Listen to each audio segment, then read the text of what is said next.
Hello YouTube, it's BirdoPrey5 and it is March 1st, Friday, the day after Star Trek Discovery, uh, Season 2, Episode 7, Light and Shadows. Lights and Shadows? Doesn't matter. I had it. I had it on the thumbnail. Whatever it is, it's close enough. And Anti-Tracker was first. Amazing. Welcome, Anti-Tracker. He says new like, because he was here right before I started and then right after. And Chief Cook, well, you know what, Chief Cook, you're here too. I don't know who came on right after I actually started. It might have been you. Welcome, Chief Cook. Anti-Tracker is here, or he may have left. I'm not sure. He was here a few minutes ago. Richie Poole, welcome. Welcome to the stream.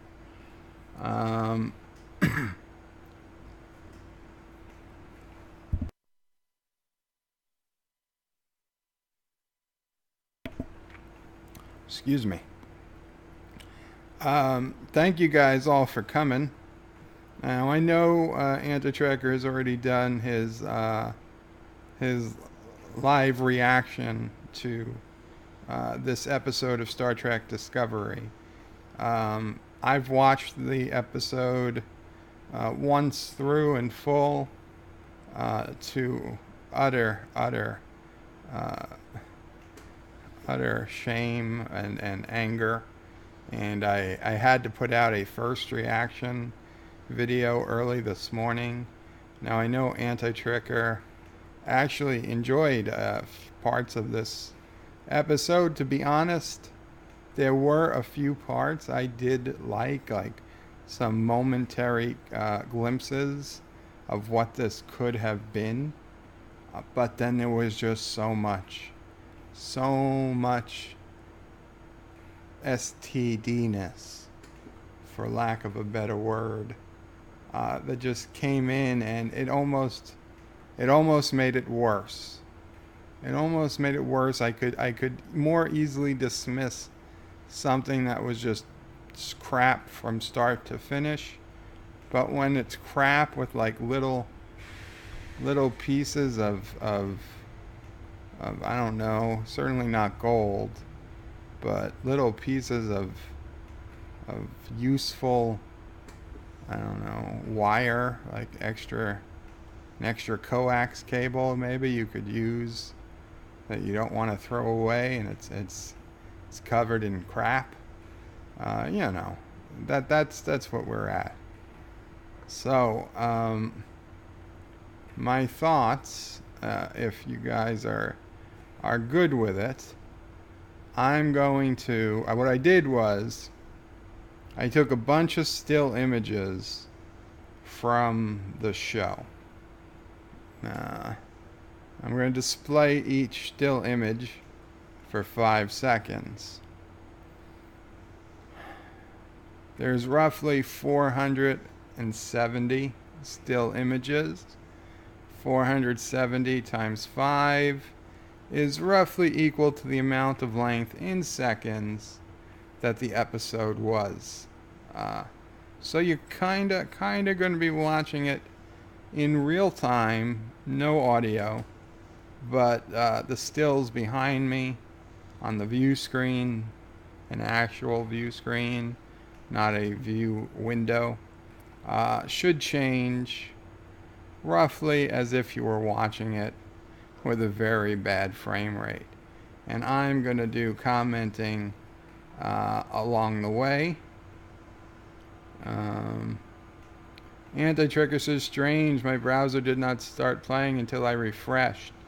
Yeah, I had to refresh myself too at the beginning of the stream just to get it to play. So that is weird, but thank you, Anti-Tracker, for being here. Basically what I'm saying is I'm gonna start this stream as a live review of this episode of Discovery, more or less in real time. And as such, I'm not going to be able to read many comments. Bird of Prey 5 was not feeling fresh, so we needed to refresh. Yeah, okay. I'm not going to be able to read many comments until the episode is over. But we will definitely go back into places that need further explanation. So you're going to have another laughing fit. I think the laughing is out of my system, but you never know. I doubt I could do that again, even if I wanted to.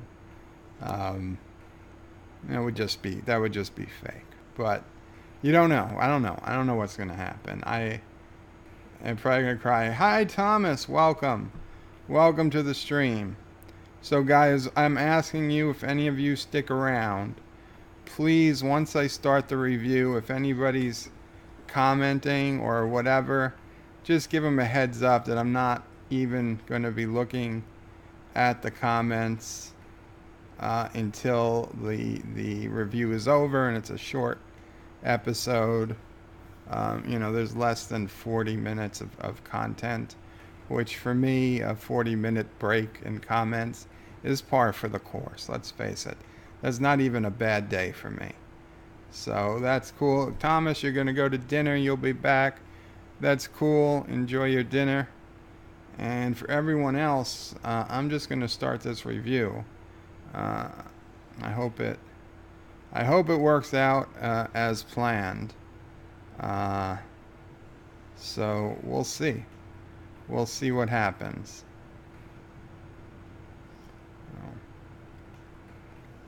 Okay, I have to start the video playing behind me, and by video I mean series of stills. Okay. So the episode starts out with the Discovery. Michael Burnham's doing her personal log. Complete nonsense. Talking about past, present, future. All things that sound cool, but aren't. I mean, if you think about it, it's ridiculous. But it's nice that we're getting a background on the previous episodes, instead of the regular previously on Discovery. Though I had no problem with those. Okay, they have a decent reason. Now, she's packed her bag. Just noticed, she's packed her bag. I don't know if you saw it on the screen. Her and Pike are now walking down the hallway. Then they're debating whether Spock was chosen because he was broken or if he was broken first. Michael doesn't like either option. And they want to find him before Section 31. Obviously, that's logical. Remember that later, Michael. She kind of is looking around because she's talking in secret, because they're talking about something highly confidential in the middle of a hallway of the ship. Now they're talking about stuff that Michael should have known and that Pike should know. Because, this is only taking place minutes, hours after the last episode. They're still in orbit around Kelminar, whatever the hell it is, Saru's planet. Now, Pike gets in the turbo lift, and the doors magically stay open as long as he needs them to. It is quite an interesting technology. So now Tilly's come to the bridge and telling them that she's discovered the thing, the temporal anomaly. The anomaly, they don't know it's temporal yet, is putting out more power than a supernova.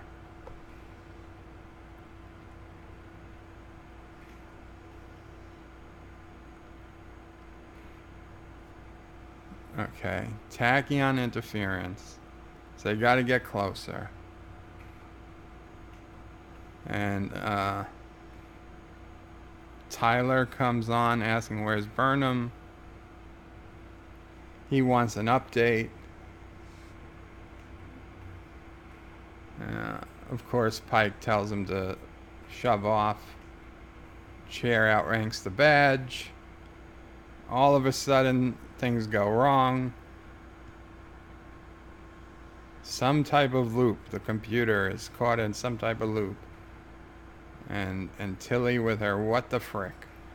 Now we are seeing images of the past happen on the bridge over again. A rift in space-time outside. How many times have we been here in Star Trek? Amazingly close to Saru's planet. Dangerously close. You would think he'd be worried. Why? Why would you take a shuttlecraft? If the Discovery was in danger, the shuttlecraft would be in even more danger. Oh, and then they do another scene of this ridiculousness that's supposedly the turbo lift moving through the ship. Pike brings up that Ash has a Klingon in him. Ash says, "Oh, don't worry about it."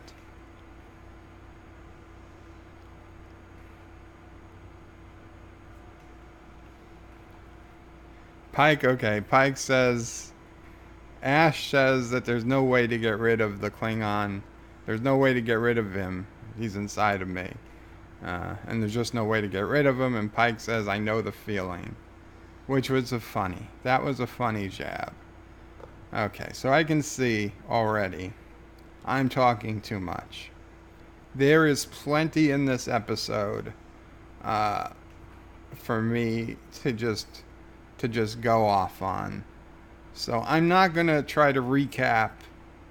I'm not going to try and recap the episode starting after the credits.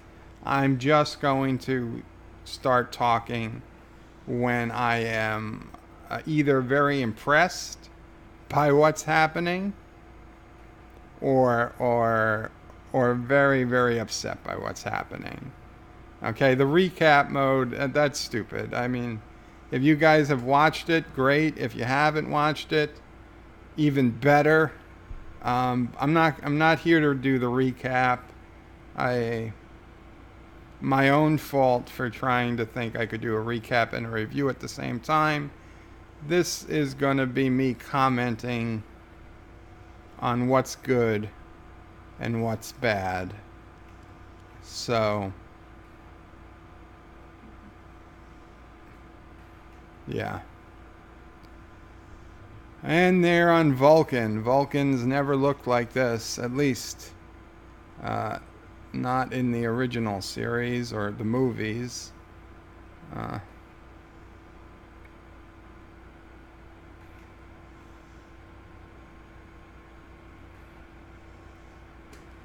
I didn't have a problem with Burnham introducing herself as a commander. I do have a big problem with the fact that there is a rainstorm on the desert planet of Vulcan and trees everywhere. I mean, we saw these trees in the flashbacks in previous episodes, but these trees shouldn't be there. I mean, they're not around Sarek's house for sure. This was touching, the flashback. Yes, Anti-Tracker pointed out severe lack of furniture in this place. She's now in Spock's room, which, of course, very logically has been unchanged since he was a child. I'm starting to wonder if the terrible thing she did to Spock was beat him at 3D chess. Maybe that is what caused his enragement and he hates her. I don't know. Spock's talking about how emotions confuse him. Even though in JJ Trek we saw a very intelligent Spock, much better adjusted. And that should have been Spock's childhood. There's no reason that would have been different, despite Nero coming in. Now, Amanda is happy to see Michael, which is a bit weird because she left Michael on bad terms. This is a very upsetting scene. Sarek is performing Telkmar.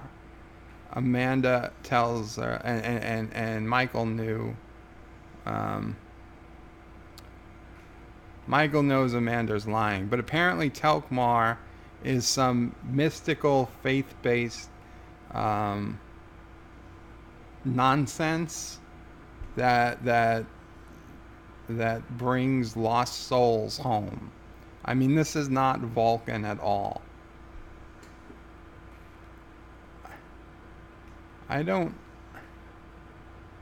They clearly aged Amanda a little bit more in this episode than in the previous episodes. But I gotta say it. You know, she is far more attractive than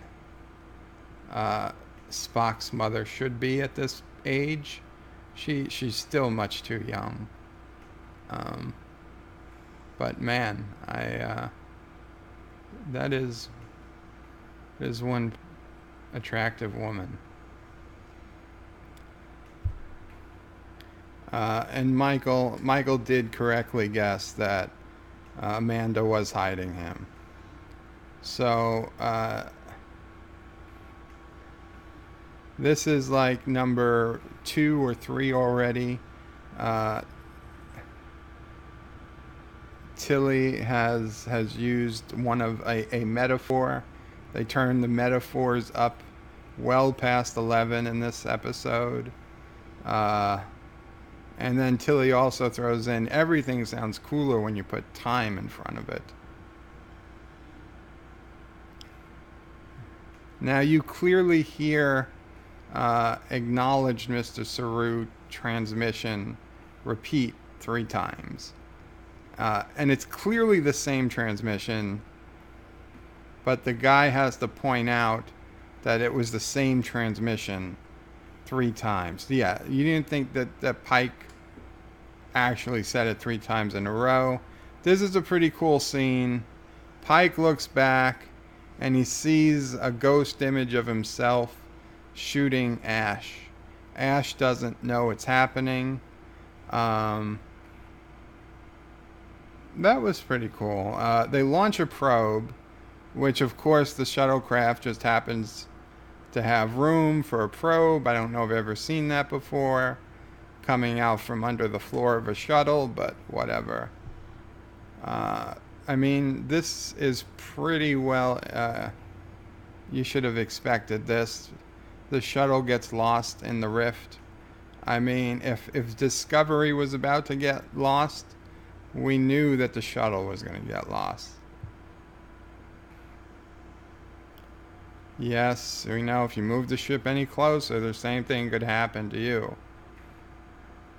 Now, Saru has to tell everybody the mission is changed.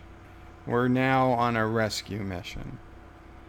Do you not think they understand that? I don't know. Saru's giving orders, which, okay, it's good.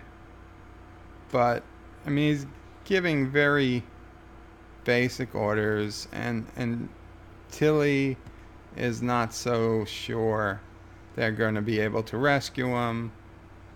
They seem to know a lot about how time works in this anomaly, with very limited sensors. I don't know.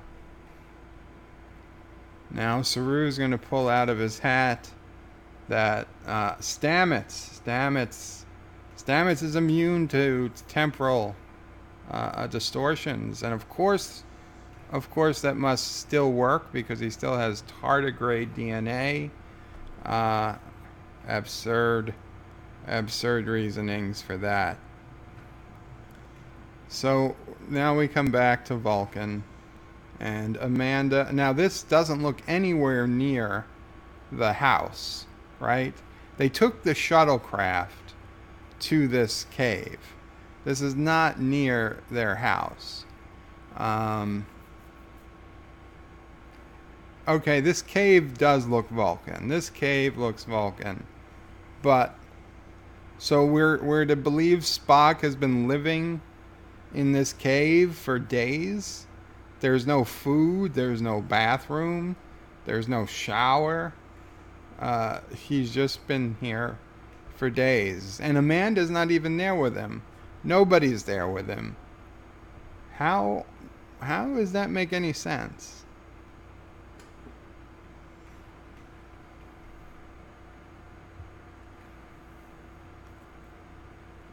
And Michael tells Spock it's her.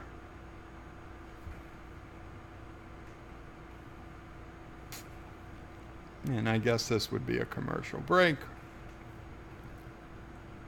This is the Idic scene that probably passed. You probably didn't even get to see it. Oh, I'm a little ahead of you. Okay, there's the Idic scene. Spock's talking about logic. He's going through the basic fundamentals of logic. Michael's saying that they have to get him to a doctor. And Amanda is completely irrational. Not at all like an Amanda we've ever seen. Not in TOS. Not in the movie. I don't think we saw Amanda in the movies. But not in TOS, and not even the Amanda we saw just a few episodes ago.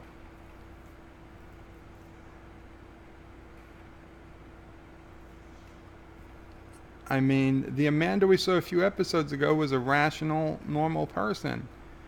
This woman is crazy. Spock came to her for help, and she's not going to turn him in. Well, you know what? That's fine, but get a doctor.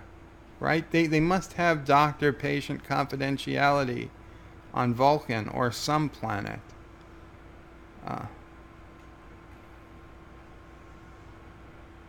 And now Sarek is showing up. So,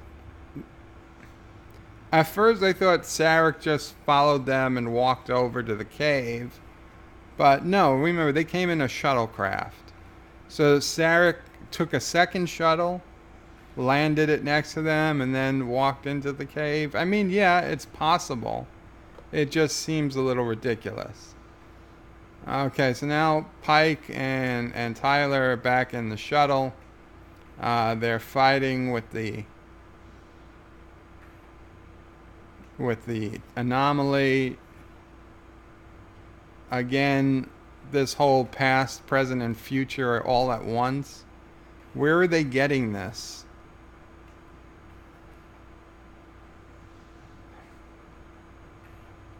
Nacelles. I don't know. I'm not one to I shouldn't be one to say how somebody pronounces something, but nacelles, it just doesn't sound right when Pike says that. And now Pike is claiming that if Tyler doesn't follow his commands, he's going to throw him in the brig. Like, if that was even possible. I don't think Section 31 agents get thrown in the brig. Okay, now Stamets comes out. Tilly got him. Where was he? I don't know, but his boyfriend just got back. His husband just got back. I assume they've been busy, and that's why Stamets has no idea what's going on the ship. Speaking of the doctor getting back, guess who's not in this episode? The doctor.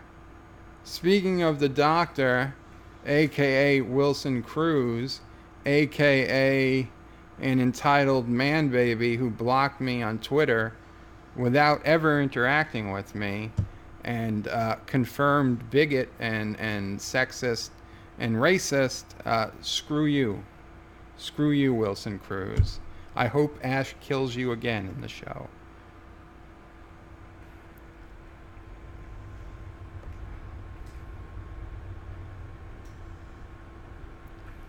Amanda is saying that Spock is paying the price.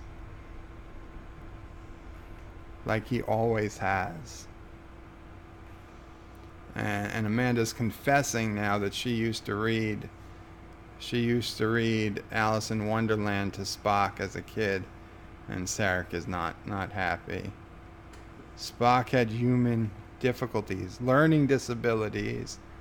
Spock had learning disabilities. He's so sad. He was a problem child. And Sarek is like, it's stuff contemporary that was fixed in Vulcan Learning Academy. And Amanda's like, no, I fixed it. I did it. I saved him.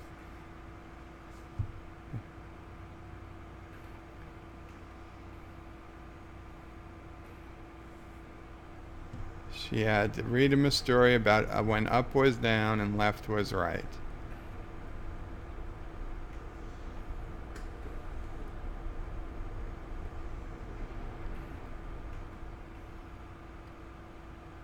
Amanda's telling Sarek off, basically. He never respected humanity. Sarek never respected humanity. No, he wouldn't have left Vulcan for you because he's the ambassador. Who the hell are you? You're the ambassador's wife.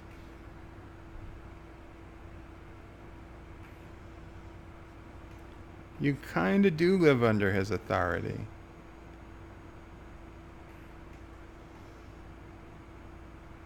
Try again.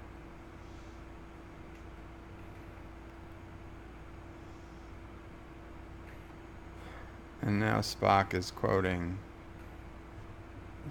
Alice in Wonderland.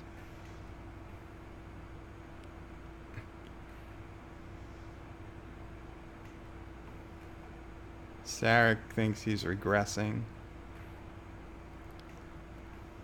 This is it. This is there. It's coming up. Sarek is mad that Michael hid the Red Angels from him. Amanda, you're correct. Spock needs help. Which is why Burnham must deliver Spock to Captain Leland. Section. They're after Spock because his mind contains answers that they need. No one is more motivated to heal Spock than Section 31. Oh, and they won't hurt him if he's innocent.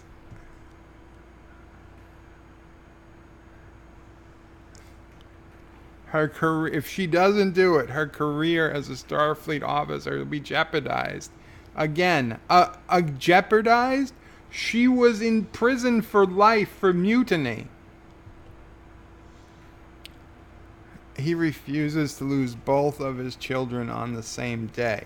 Well, you know what? You wouldn't lose Michael. Maybe she would get thrown out of Starfleet, but we know she wouldn't. She'd still be very much alive. Also, you have more than 2 children, Sarek. Maybe you've hidden Cybok from Amanda very possible, but apparently Spock knew about him, so unlikely.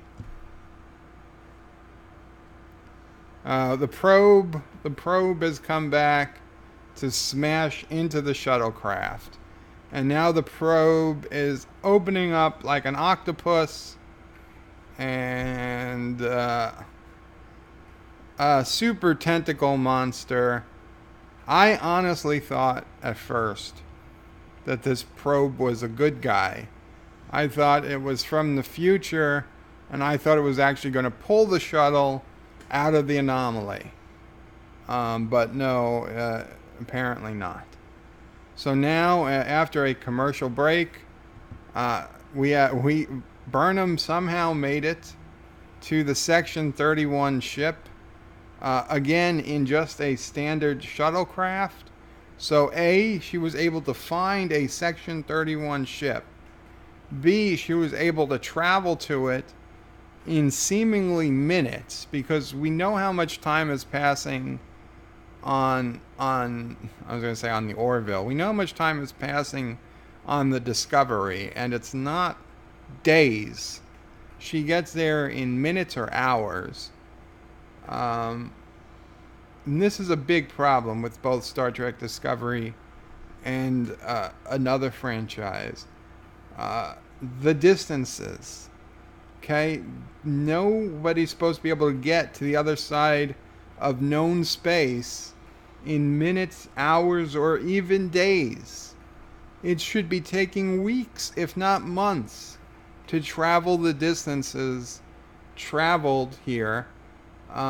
Even by Warp 6 or Warp 7 starships, a shuttlecraft should take far longer. But no, it seems like you can go just as fast in a shuttle, maybe faster, and not only fast, but super fast. And this has been a problem beyond just this episode. But this episode, it is way too much. The complete lack of understanding of the time it would take to get from Vulcan to Saru's planet, where we know Saru's planet is outside Federation space. Now, we don't know how far outside, but it's outside Federation space, so it is a good distance from Earth. I mean, Earth is not on the edge of Federation space. Or Vulcan, neither of them are on the edge of Federation space. So she's gone from Saru's planet to Vulcan to this Section 31 ship. God knows where it is. I mean, it wasn't all that far from Discovery a couple of days ago, but God knows where it is now. And later they're going to go back to Discovery, all within seemingly the course of a day, less than a day. I don't know. We don't get any indication that a lot of time has passed. So the Section 31 captain, Leland, gave a very convincing speech to Burnham that Spock's going to be well taken care of, and she just should go on to the next starbase and compose herself. Now, she hugged Spock, and she had the revelation, oh yeah, Spock was repeating a bunch of numbers, just like in Lost. Back in the cave. And he was repeating the numbers now, and after hugging Spock, she realized the numbers are backwards. I don't know if that was telepathy or what, but fine.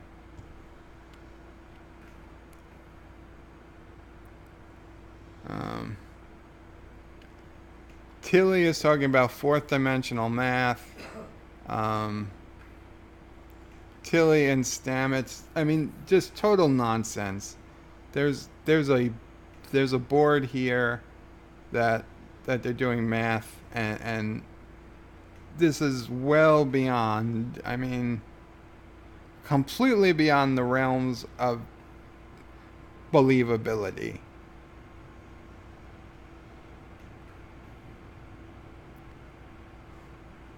Now, Stamets and Tilly start running to the transporter because Stamets knows that if he beams aboard the shuttle, he can pilot it out for some reason. Now, the shuttle's still affected by the temporal rift, but with Stamets behind the wheel, with Stamets at the controls, somehow he can pilot the shuttle out, whereas nobody else could.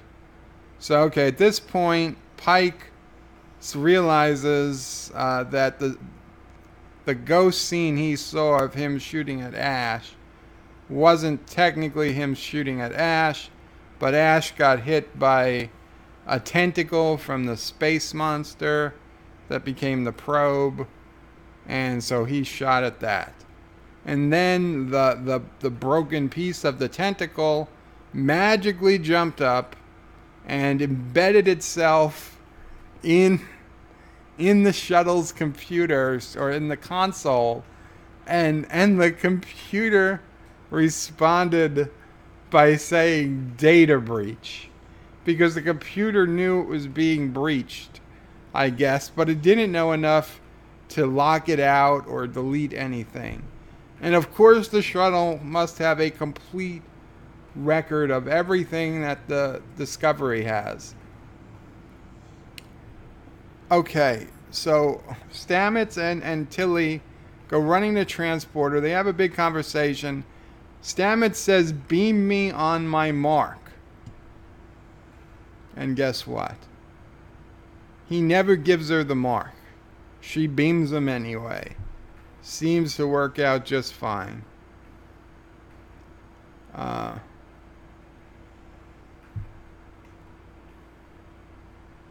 So Stamets is going to use the network as a roadmap to get out. Now Stamets. Tilly has run back to the bridge, which is fine because we know she is an excellent runner. She runs around the ship in record time.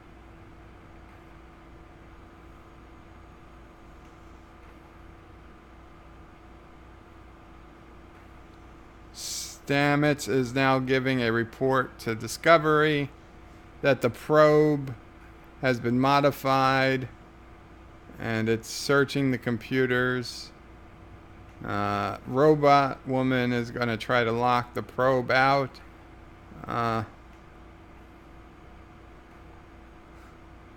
Pike asks Saru asks if they could target the probe without destroying the shuttle. No, obviously not. That would be too easy. Also ridiculous. Now the shuttle's adrift because Pike wasted all the fuel. Oh, okay. So Michael's back on Section 31 ship. Georgiou comes and tells her that it's a memory extractor. I'm a little ahead, but okay.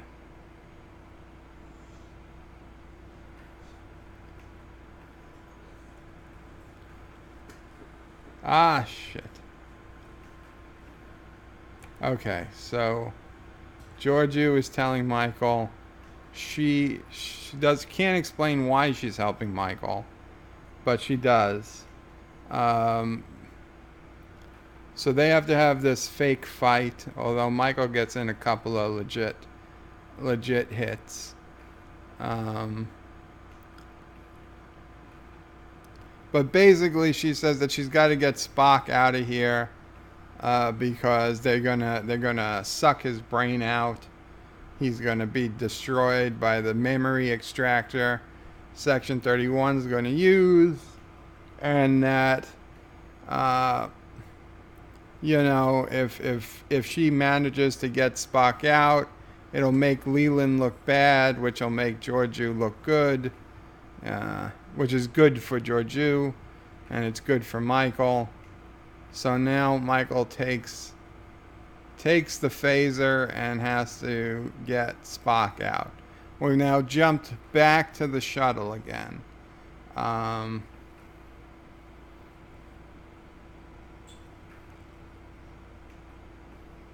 Stamets sends transporter coordinates.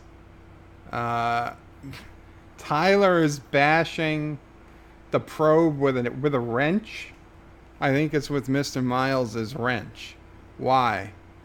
Now the shuttle has been set to self-destruct, which we've never seen before. Never seen a shuttle self-destruct. Plus, it was about the worst self-destruct I've ever seen. It was so slow. Nobody notices Robot Girl caught a virus. And now again, we've jumped from a lot of action back to Spock and Michael. Spock and Michael being escaping the Section 31 ship. Georgiou shoots Michael in the shoulder, and it doesn't hurt her. And Georgiou's got to like make a face, like get going, like yeah, it was a fake phaser. I was shooting blanks. So Michael and Spock successfully escaped. Now Pike is back on the bridge of Enterprise, and he demands maximum warp. Get us out of here because the temporal anomaly is about to explode. And we see it explode. And man, that explosion should have taken out Saru's entire planet. So I'm sorry, Saru. You're the last Kelpian. Now Pike and Ash are bonding. Ash has a wound, and Ash is like, on Kronos we wouldn't even bandage it. And Pike admits to Ash that Ash was probably right about him when he suspected Pike was taking a mission because he was guilty. He missed the war and some other things. So Pike and Ash are good buddies now. Good buddies.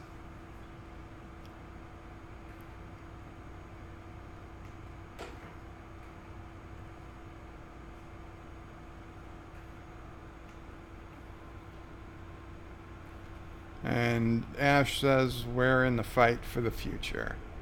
And Pike says, always. And of course, Robot Woman eye is blinking red, which then changes to the inside of the Section 31 ship. And Captain Leland tells Georgiou to cut the crap, more or less. And now Georgiou makes a big giant reveal. Okay, yeah, there's the Section 31 ship. And this is it. Georgiou says that Captain Leland is responsible for the death of Michael Burnham's parents. And if he's not in charge anymore. She is taking over, and if he does anything about it, she's going to tell Burnham the truth, and I guess Burnham's going to kill him in cold blood. I don't know. I mean, what if she did tell him? Yeah, I was Section 31 and I had your parents killed, or I was responsible for their death. She's responsible. Michael is responsible for the deaths of thousands and thousands of people.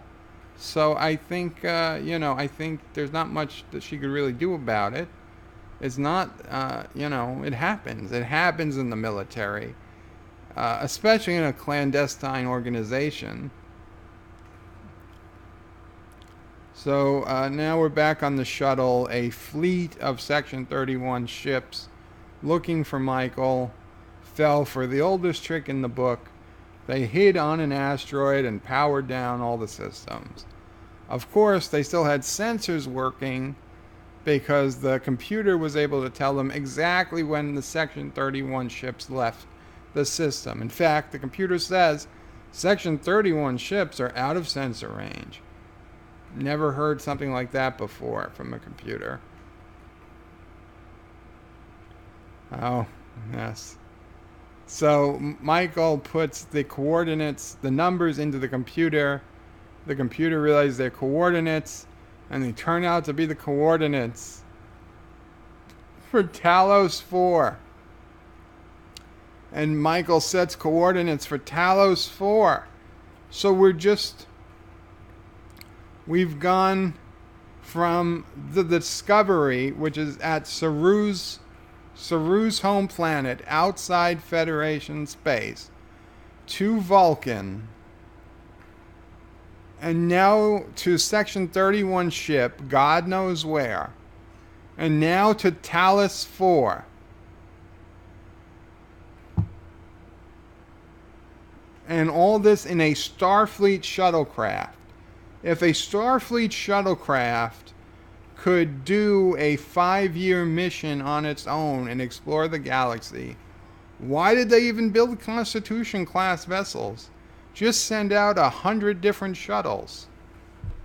I don't know. There were other things in this episode. Other things in this episode that really got to me. At the very beginning, and it'll start over in the background. At this point, I don't care what's on the background. But at the very beginning, when Michael and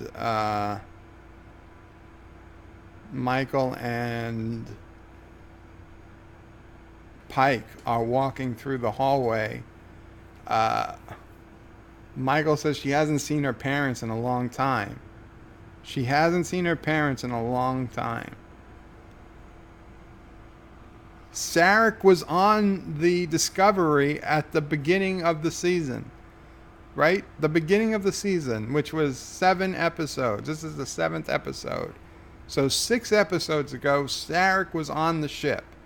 How much time has passed since episode 1? Doesn't seem like a hell of a lot, right? I mean, Enterprise had to go to dry dock, space dock, for repairs. We haven't heard any update on it. Spock has been missing this whole time. Are we talking? I mean, I think we're talking maybe weeks.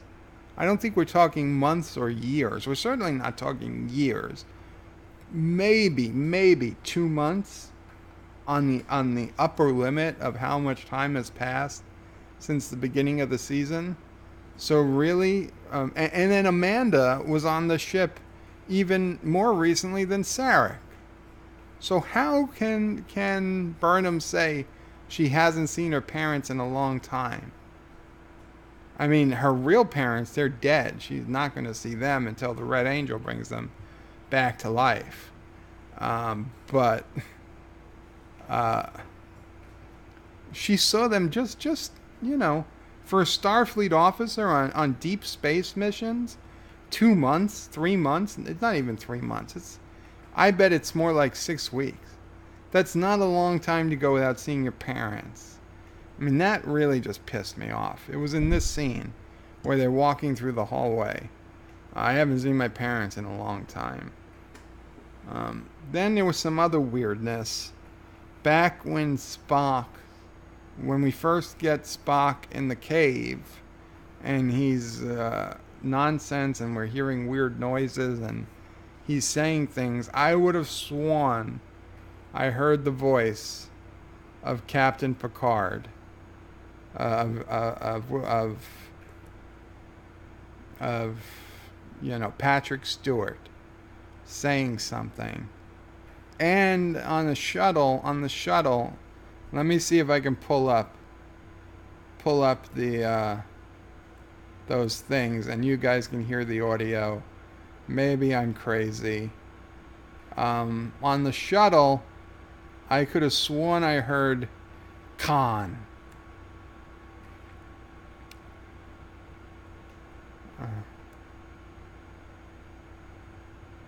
Let's see.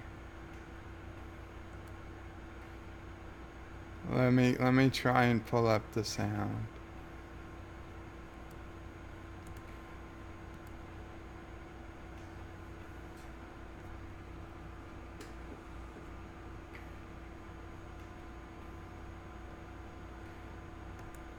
Right here. Okay. Okay.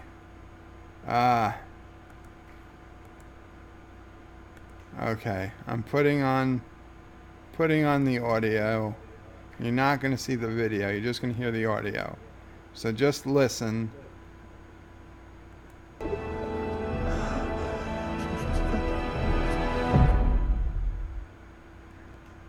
Commercial break. The deductive argument is one that aims to show that the conclusion must be rationality has no more than right there. Spock. Did you hear it? I rewound it 10 seconds.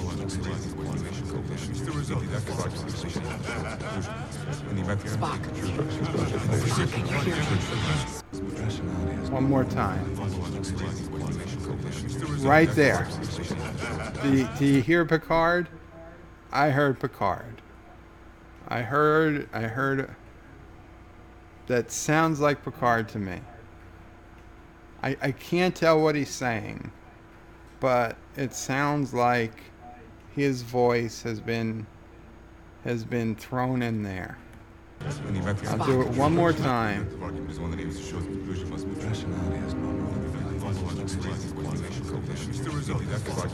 For those who want to try and listen on your own, this is right after the commercial break, and you're seeing the big IDIC lit up lamp thingy in the cave. Immediately, it's within a couple of seconds of coming back from that commercial, or just black space if you don't have commercials, and that bright lamp thing being shown.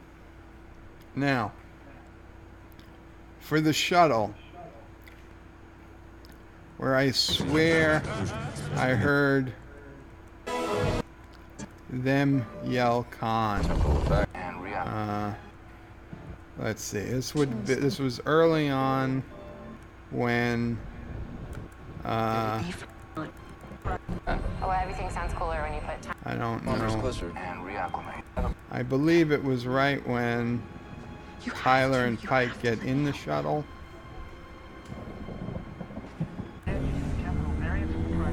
Oh, I should shut the volume off while I find it.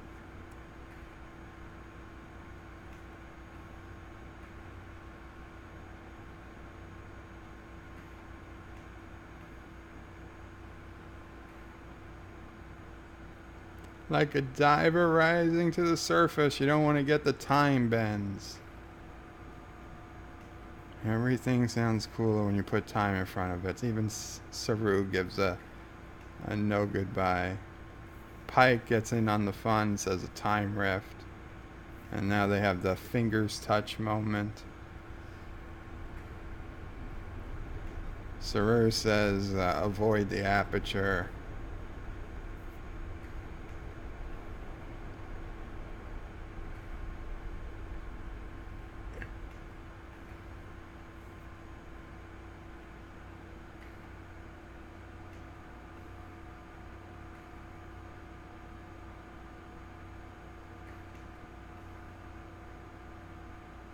Yes. This is it. This is it. Okay, so this is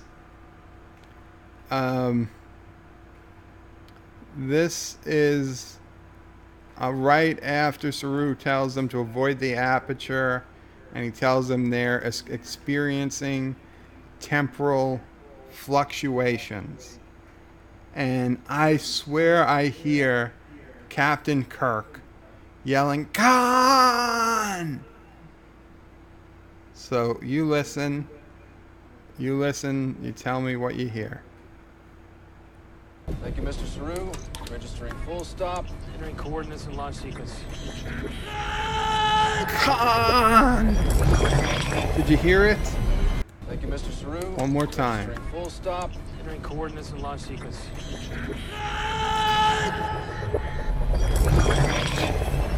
It's happening Mr. just Saru. Registering full stop. as Pike Coordinates turns and launch around. sequence. One more time. Con! Okay. Thank you, Mr. Saru. Registering full stop. Entering coordinates and launch sequence. Come on. Is that not Khan? Does that not sound like Khan? Does that not sound like Captain Kirk yelling Khan?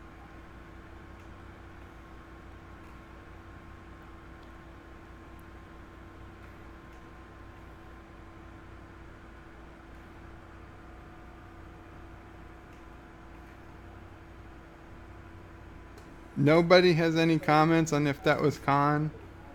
Seriously? Oh, nobody's here. There's 4 people here. I guess everybody's left because it's Star Trek Discovery. I don't blame them.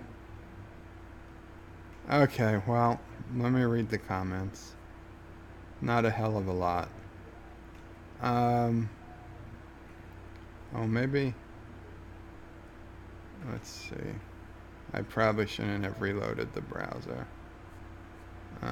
Okay, yeah, it's fine.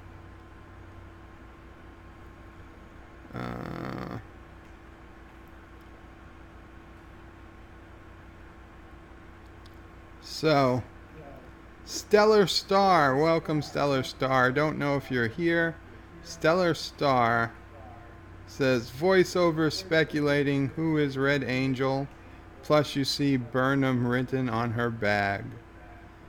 Richie Poole, welcome Richie, says this is like Star Trek photo novels of 35 years ago. Sweet.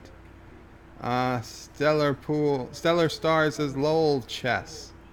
John the former peasant, welcome John, says bird is crushing. Metaphor factor 11, Mr. Sulu. Oh my. And Thomas Potts is back. Stellar Star says Deuce X tardigrade. Richie Poole says mind over matter the Vulcan way.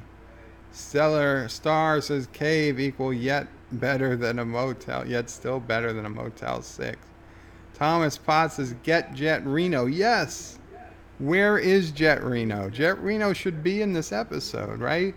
They're having engineering issues. You have one of the greatest engineers in Starfleet.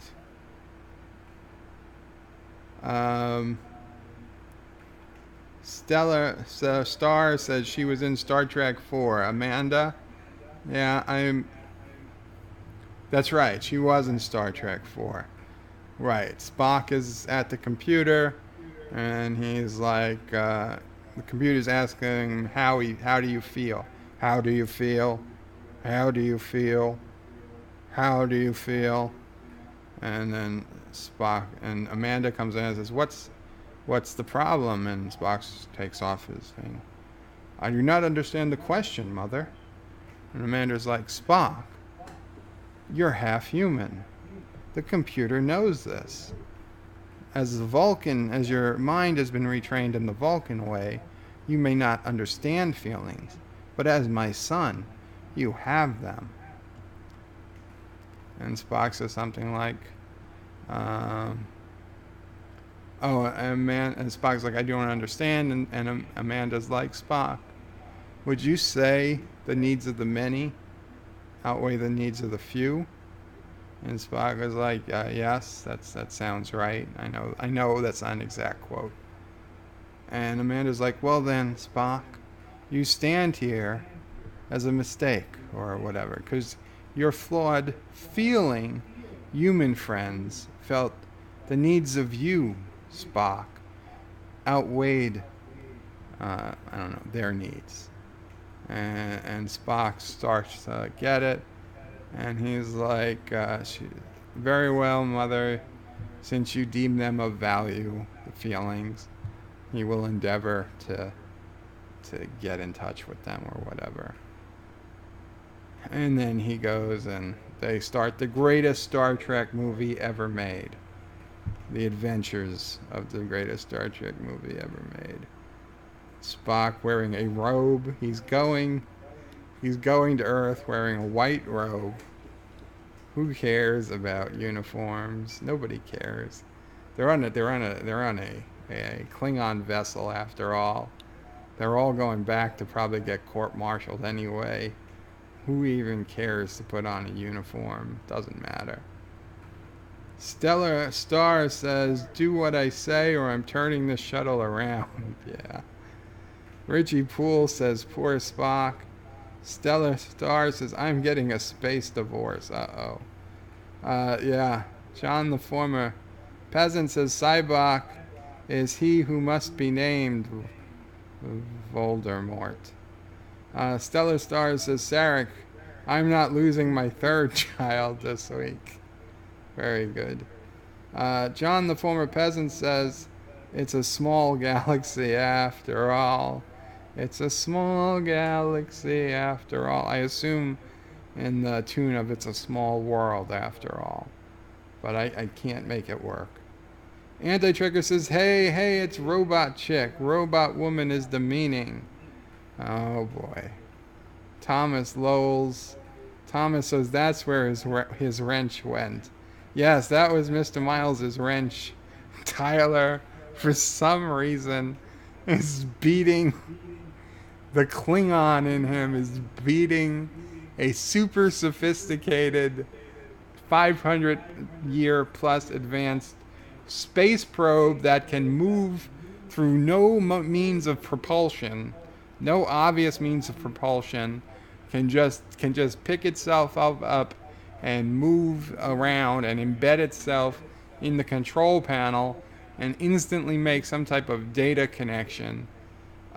Yes, he's beating it with a big wrench that must have fallen out from somewhere, because when do we see wrenches that big in this show? I don't think we've seen them before, and I doubt we'll see them again.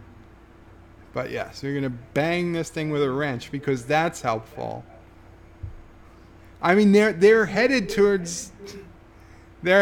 into the anomaly. The anomaly is what's going to kill them, not the thing sucking the info out of the computer.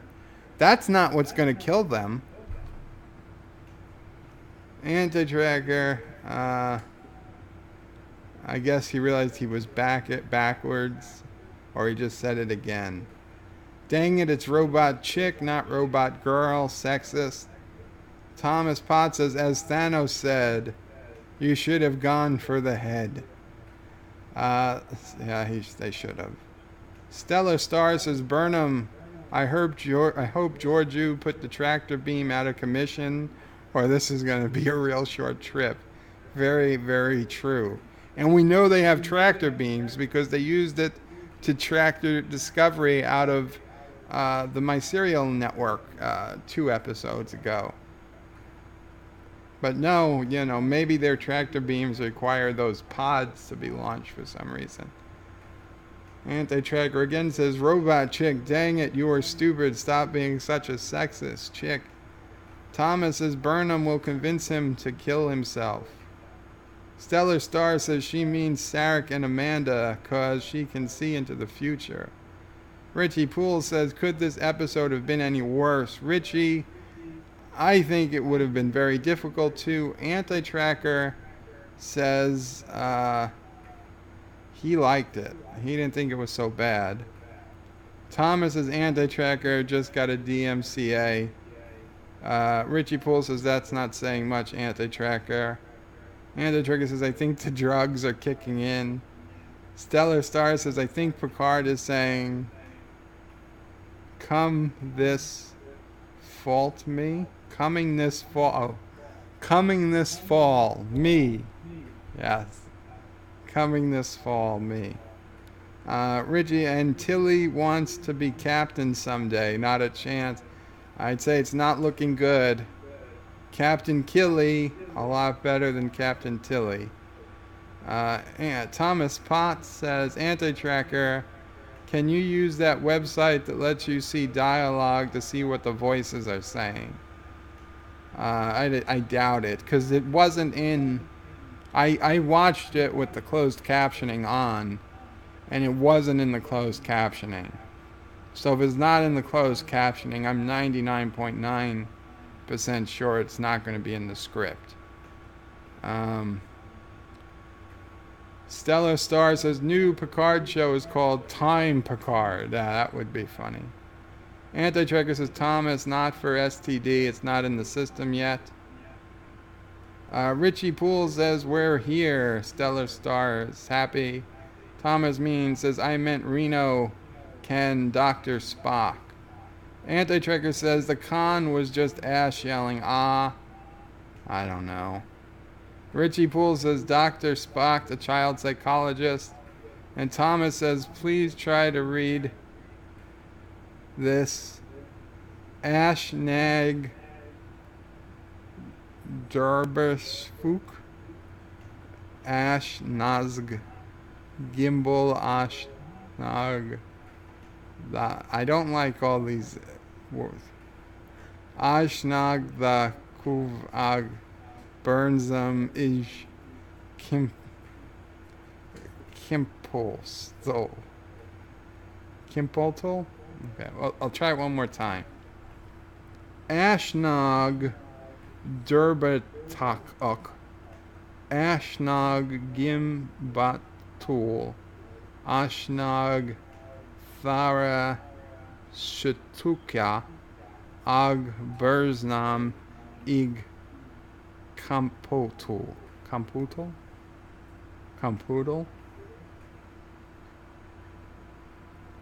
And Thomas Potts says, Anti-Tracker, Bird of Prey will edit the One Ring. Richie Poole says, no, not again. Hector says, that's for invoking demons, isn't it? Now, did I just read a Harry Potter spell? I didn't have my wand out, so it's not going to matter. Stellar Star thought it was Klingon. It might have been. It sounded a little Klingon, but that's clearly not the right spelling of Klingon words. It was written on one of the rings for Lord of the Rings, says Thomas. Okay, well that makes sense about the rings then. Okay, well, the review is pretty much over. I don't know. It was upsetting. We can talk about it more in a minute. In the meantime, enjoy the music stylings of That's Amore. And I'll be back as quick as I can. 90 seconds.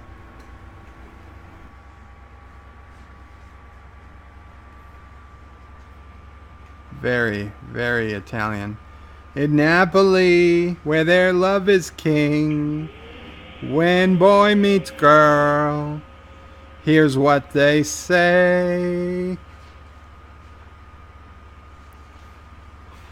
When the moon hits your eye like a big pizza pie, that's amore. When the world seems to shine like you've had too much wine, that's amore. Bells will ring, ting-a-ling-ling, ting-a-ling-ling, and you sing Vita Bella. Hearts will play tippy-tippy-tay, like a gay tarantella. When the stars make you drool like you have a pasta fazool, that's amore. When you dance down the street with a cloud at your feet, you're in love. When you walk in a dream, but you know you're not dreaming, signore. Scusa me, but you see, back in old Napoli, that's amore. When the moon hits your eye like a big pizza pie, that's amore. That's amore. When the world seems to shine like you've had too much wine, that's amore. That's amore. Bells will ring, ting-a-ling-a-ling, ting-a-ling-a-ling, and they'll sing Vita Bella. Hearts will play, tippy-tippy-tay, tippy-tippy-tay, like a gay tarantella. Lucky fella. When the stars make you drool just like a pasta fazool, that's amore. When you dance down the street with a cloud at your feet, you're in love. When you know you're not dreaming, senore. When you walk in a dream, but you know you're not dreaming, signore. Scusa me, but you see, back in old Napoli, that's amore. More. That's amore. That's amore.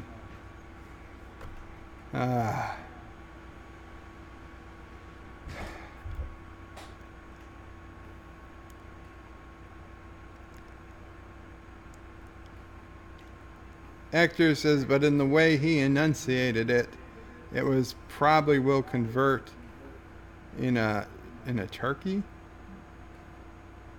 In Turkish, I would imagine. Richie Poole says, thanks for the play-by-play, Bird. I think the Super Bowl was more entertaining than this episode of Star Trek Discovery. And you meant that as an insult. That's what's funny. Stellar Star says, great, now I want a pizza pie. Hey. Well, good thing I didn't sing, ain't that a kick in the head? Or you'd want a kick in the head, I suppose.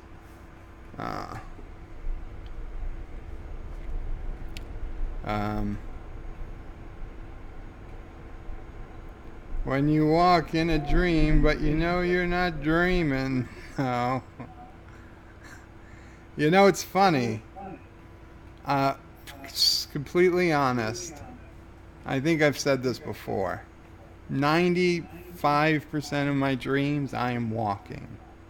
And more so lately, I'm talking last couple of years lately, not like last week lately. I realize that I'm walking, and that triggers me to realize I'm dreaming. I was like, wait, I'm not supposed to be walking. I was like, oh, this must be a dream.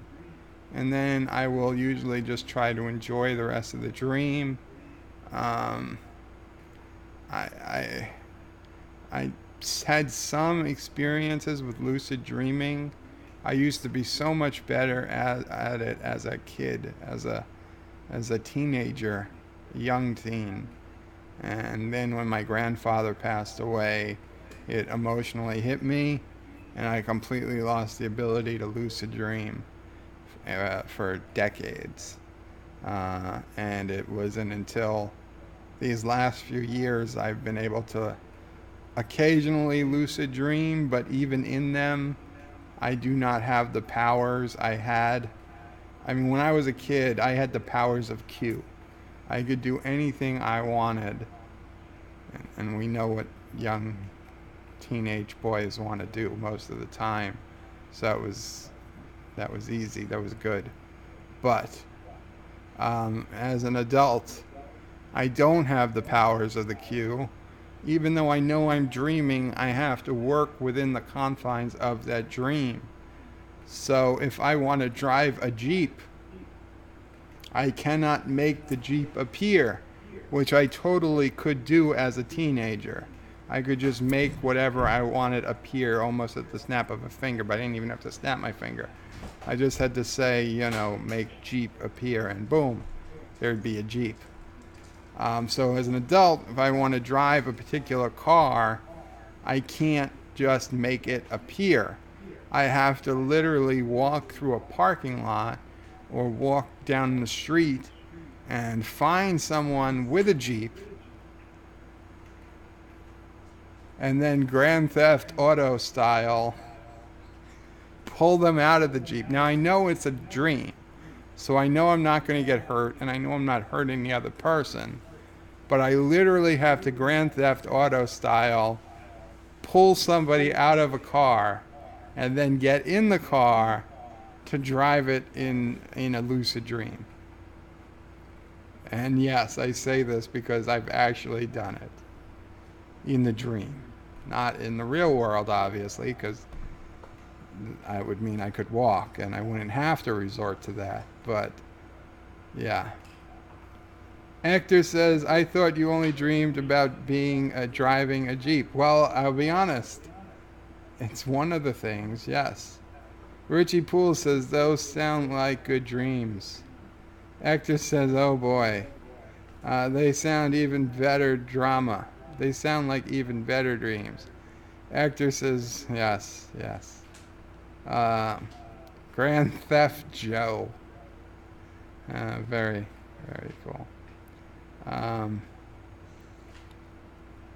So let's say in a dream, if I wanted to take over Anti-Trekker's channel, I couldn't just say poof and I get Anti-Trekker's channel.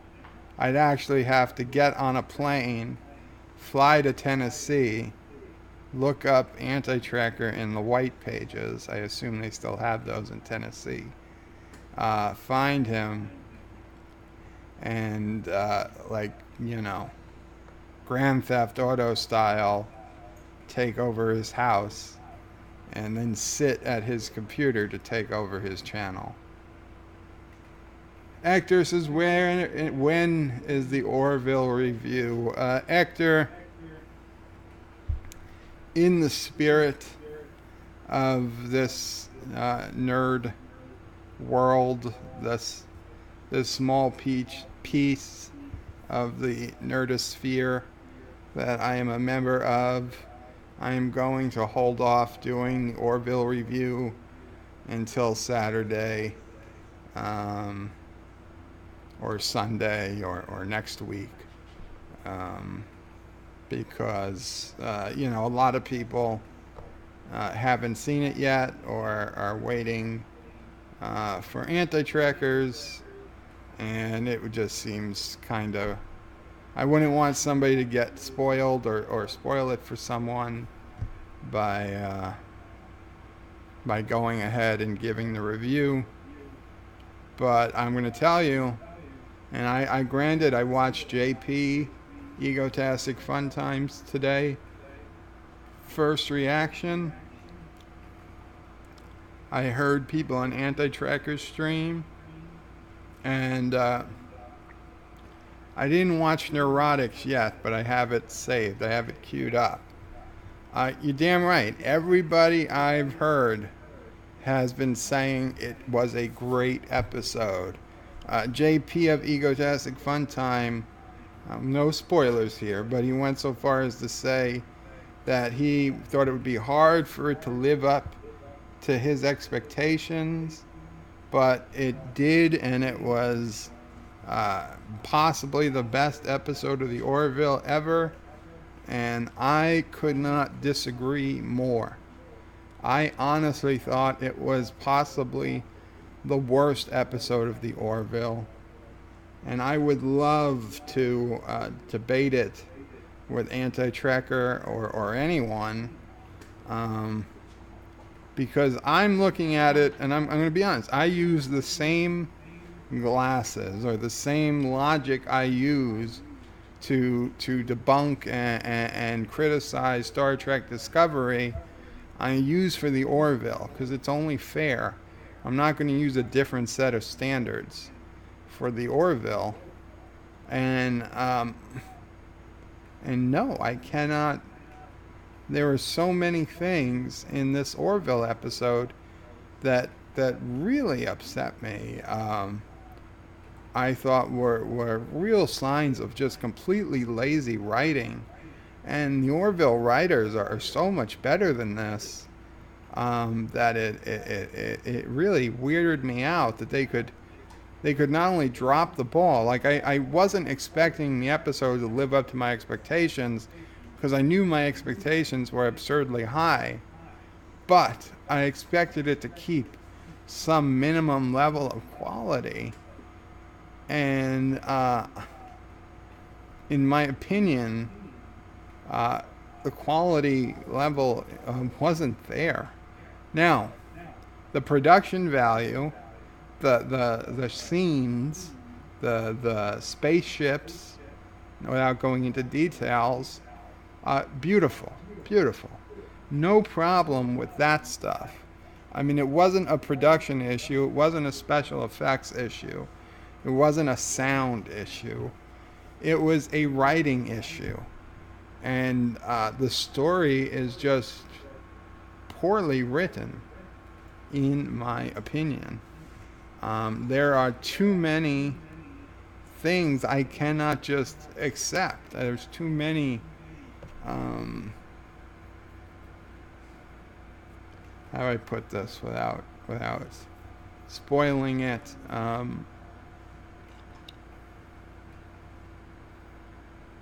There's too many, I don't know, easy resolutions or good luck resolutions, 1 in a million chance resolutions. Too much luck was involved, not enough science, possibly very little.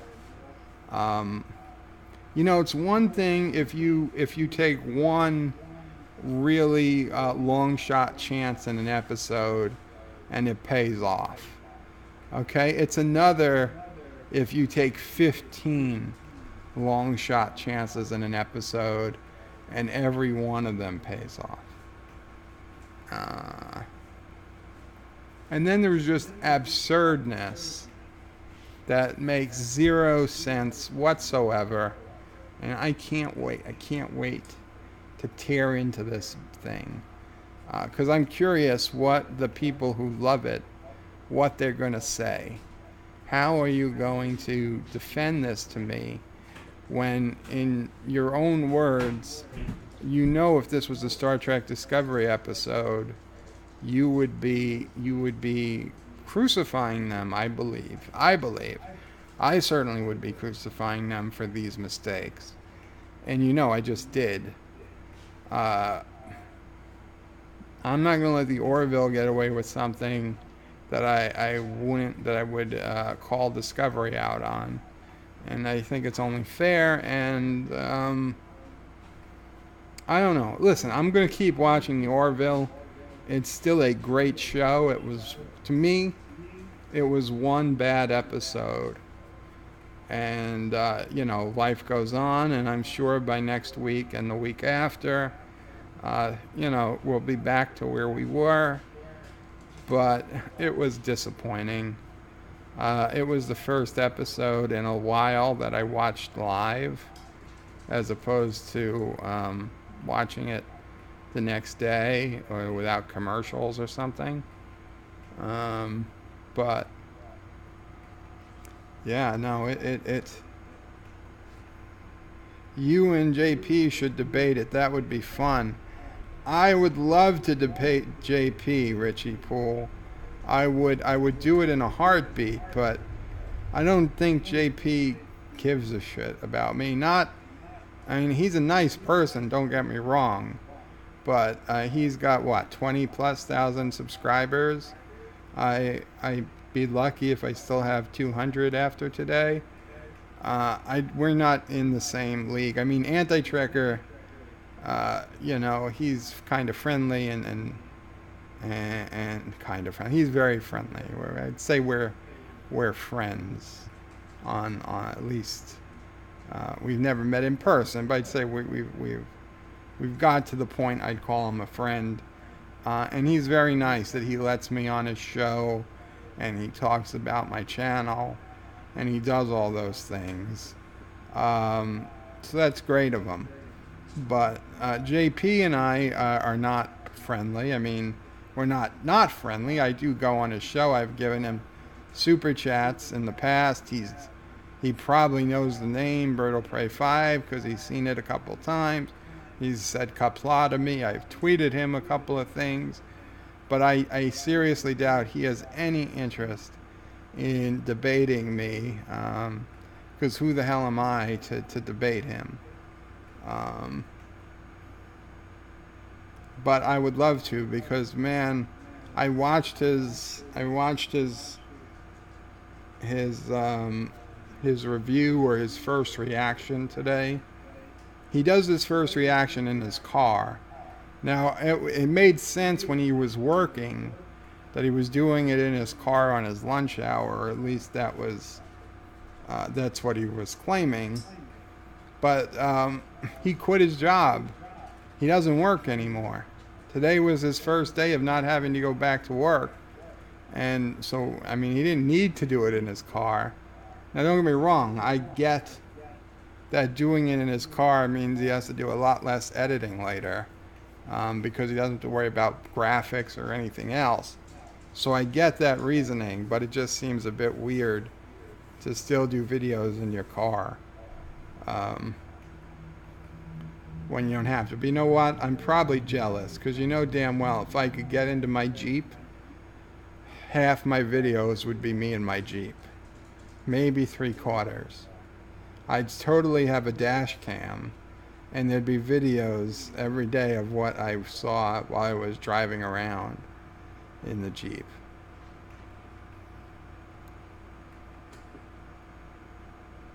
Hector says, well, so it's only Joe converting on a Nazgul then. And Thomas finds that funny.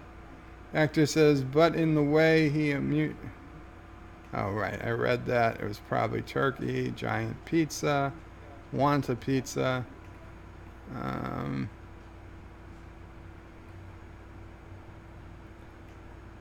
Grand Theft Joe, where's the Orville review? That's where I went off on the tangent. Hector says we need to know why it was so awful an episode. Hector, I will definitely get to that. Just wait till either Saturday. Maybe I'll release it Saturday. Nobody has to watch it until after Anti-Tracker. Sunday I will probably be busy, at least for the morning. If I do a video Sunday, it won't be until late Sunday. Hector says AT hasn't seen it yet. No, unless he watched it today. But last I heard he wasn't going to watch it until Saturday, which is tomorrow at this point. And tomorrow night, which means, you know, all of tomorrow would be out. Richie Poole says you and JP should debate it. Yes. Well, if you have an in with JP, let him know. I'd love to debate it with him, but I don't think he'd do it. JP is the fanest of the fans, the Orville. He is the Orville's #1 fan. I will admit that. And he's damn funny. Richie Poole says the Orville writing has always been inferior to Really Good Trick. And Hector says it was very predictable. Thomas Potts loved the episode of the Orville. Hector says the ploys of the Orville are always simple. Richie Poole says JP is somewhat predisposed to loving the Orville. He tries to be objective, but yeah, you see, JP has forged some relationships, I think, with Orville people and insiders. And even Seth MacFarlane, I think, follows him on Twitter now. And I don't know, he's got some inside knowledge seriously going on. I don't want to say he's compromised. I doubt it. But once you get to that level in that position, you know, it can be hard to go negative. It can be hard to go negative even if you want to. Now, JP legit loved that episode. Don't get me wrong. I have no doubt JP actually loved last night's episode. I could tell just from the just from his emotions in the video. He wasn't faking. He's not lying that he loved the episode. So this episode is not an issue. I don't think he's lying about it. But if the day comes that a terrible episode, that he did find an episode terrible, I would imagine, and I'm just guessing, I don't know for sure, I would imagine he would have to temper, even if he would give it a 2, he might have to give it a 5 or something, just to kind of protect his interests in the Orville. And you know what? I would probably have to do the same too. I'm not judging him, but I wouldn't be surprised. Richie Poole says, just think what would have happened to Kelly and Gordon. See, now that's a spoiler, Richie. I don't wanna read that. Hector says, no, what the fuck moments on STD. Oh, there were plenty. You saw the video I put out earlier today. Why the hell would Sarek send Burnham to Section 31? And why would Burnham do it? Why would Burnham do it? Why once she gets in the shuttle with Spock, go back to Captain Pike. Captain Pike is his friend. Captain Pike is a good guy. There is no question Captain Pike is going to do what's best for Spock. Unless, and this is just passing through my head now, is Michael Burnham literally afraid that Captain Pike will not seek medical attention for Spock and will instead try to pray the crazy away? That's an absurd statement. I don't think she would believe that. But I'm at a loss.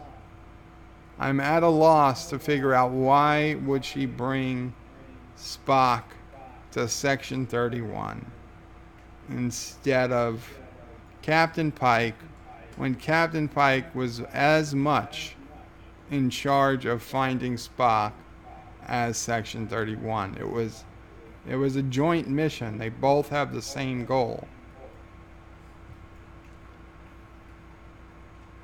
Maybe she doesn't trust the crazy doctor played by Wilson Cruz on Discovery because she knows he's a bigot and a sexist and a genderphobe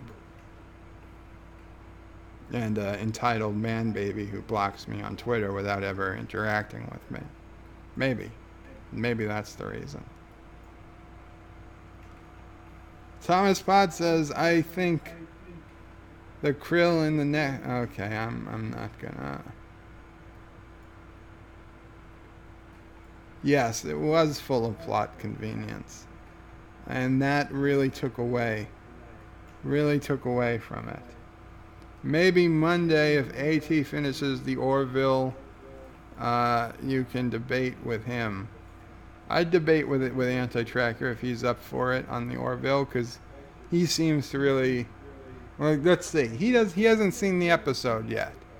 He's just agreeing with people who say they like it. Thomas, if you want to debate, you seem to like it. We can get you on somehow. Richie Poole says, I would like to think JP would not judge you on your subscriber count. Yeah, I would like to think that. I would like to think that, a beautiful woman judges me on the content of my character, not what I look like. And I know I just said a beautiful woman, but a beautiful, smart, intelligent, and funny woman, obviously. But it doesn't work like that. It's just not the way the world works. Uh, you're a great guy with a lot of relevant things to say. Oh, thanks, Richie. Thomas says, I don't know who JP is. Hector says, egotastic fun time. Yes, Thomas, I would totally recommend you go to the channel Egotastic Fun Time. JP is a good guy. I wish I could grow the beard he has. If I could grow that beard, it would cover up a lot of this stuff here. It would all be covered up. But I know, Mom. I apparently, when I was sick in the hospital in a coma for months, and no one would shave me, that I grew what I'm told was like a mountain man beard, because I'd gone maybe like a year. I don't know, not at least 6 months, maybe 8, without any shaving. And Mom thought she took a picture. Is that the one you thought you took a picture of, or was it something else? Okay. Mom didn't have a phone with a good camera. She had a little flip phone that had a crappy camera, and it was before she, ever thought of taking pictures with a phone. Nobody took a picture of me with this beard. I would have loved to see what I looked with this beard, but my friends, my family, they all rave about this beard I had after 6 to 8 months in the hospital. I never saw it. I never felt it. I don't know. It was gone by the time I remember the day-to-day stuff. But We were just so happy that you were alive. yeah. We weren't thinking about People they were just happy I was alive. Nobody was thinking about taking pictures of the beard. I'm kind of curious. But you know what? It wouldn't have looked the same anyway, because I was sickly thin looking. I mean, you could see my cheekbones. So it wouldn't be like it would be now. I mean, I'll tell you that much. I looked very, very different when I left the hospital. I had been 9 months without any type of nutrition. I'd lost over 100 pounds. And I looked, I mean, honestly, I don't know how else to explain it. I looked like an end-stage AIDS patient, if I had to describe it, or a cancer patient at the end. They've lost all their body fat. They've lost most of their muscles. Of course, I've lost all my muscles and a lot of the body fat. It was the other way around, but still, I looked stickly. I looked unhealthy.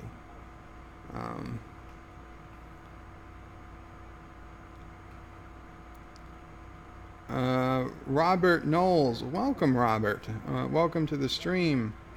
As a Mopar guy myself, what's your ideal Jeep? I've always liked the Jeep, but I do not like the front. Do not like the look of the new stilt headlights. They just look off to me. Robert, my ideal Jeep is honestly the one I had. A 2002 WJ Laredo with Select-Track V8. A very hard combination to come by. WJ, of course, being the rounded bubble Grand Cherokee model, for those not in the know. That was the model Jeep they had from 1999 to 2004. People called them Bubble Jays. The more square Grand Cherokee was the years before that, and then after that they started putting rounded headlights in, and they really changed the look of the Jeep body, and they've made a couple of big changes more since then.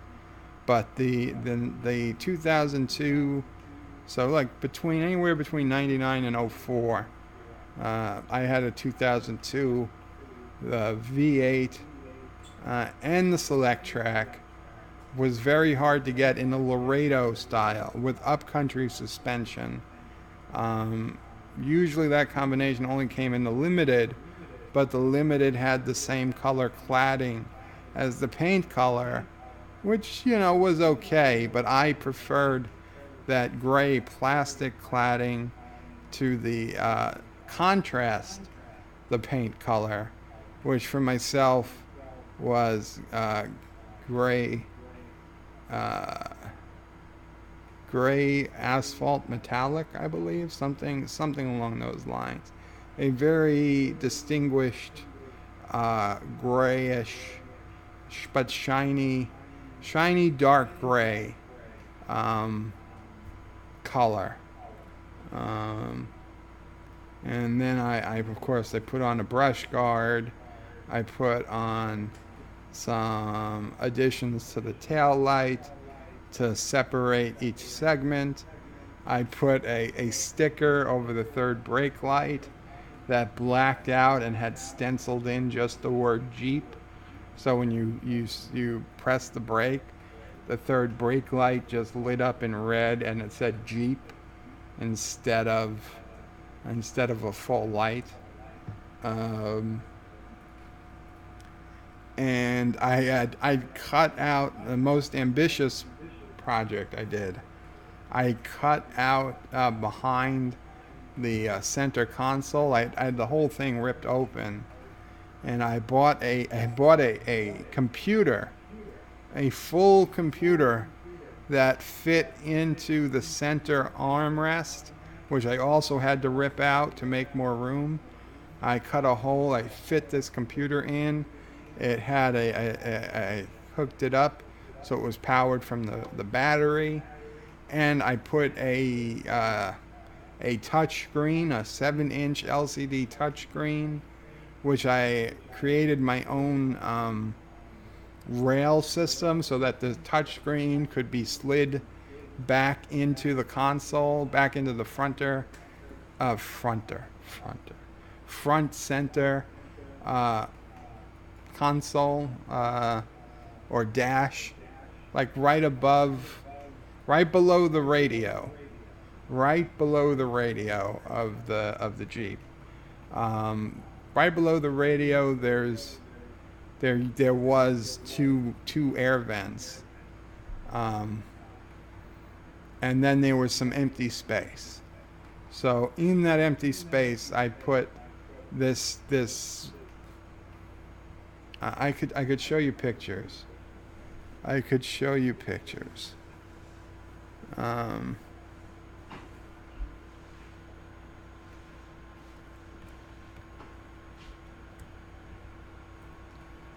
I forgot to turn on the birdies. Jesus, the fish.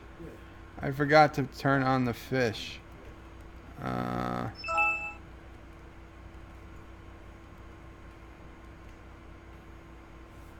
Come on, do I still have them?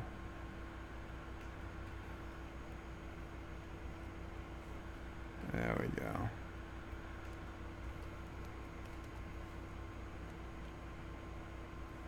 No.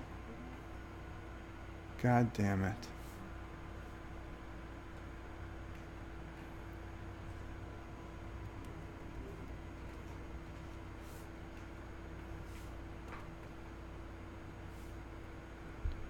Oh, of course it's not at bird.com. Ah, here it is. Perfect. So this was a website I did literally probably 2003. So it's a long time ago. So this was the center console dash before I started.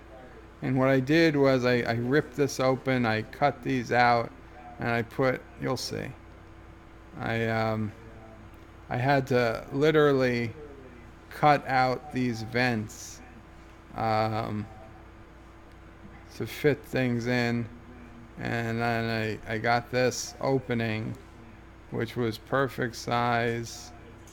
Oh, and then I got this, and I cut this hole in the center. This is the arm, the center arm.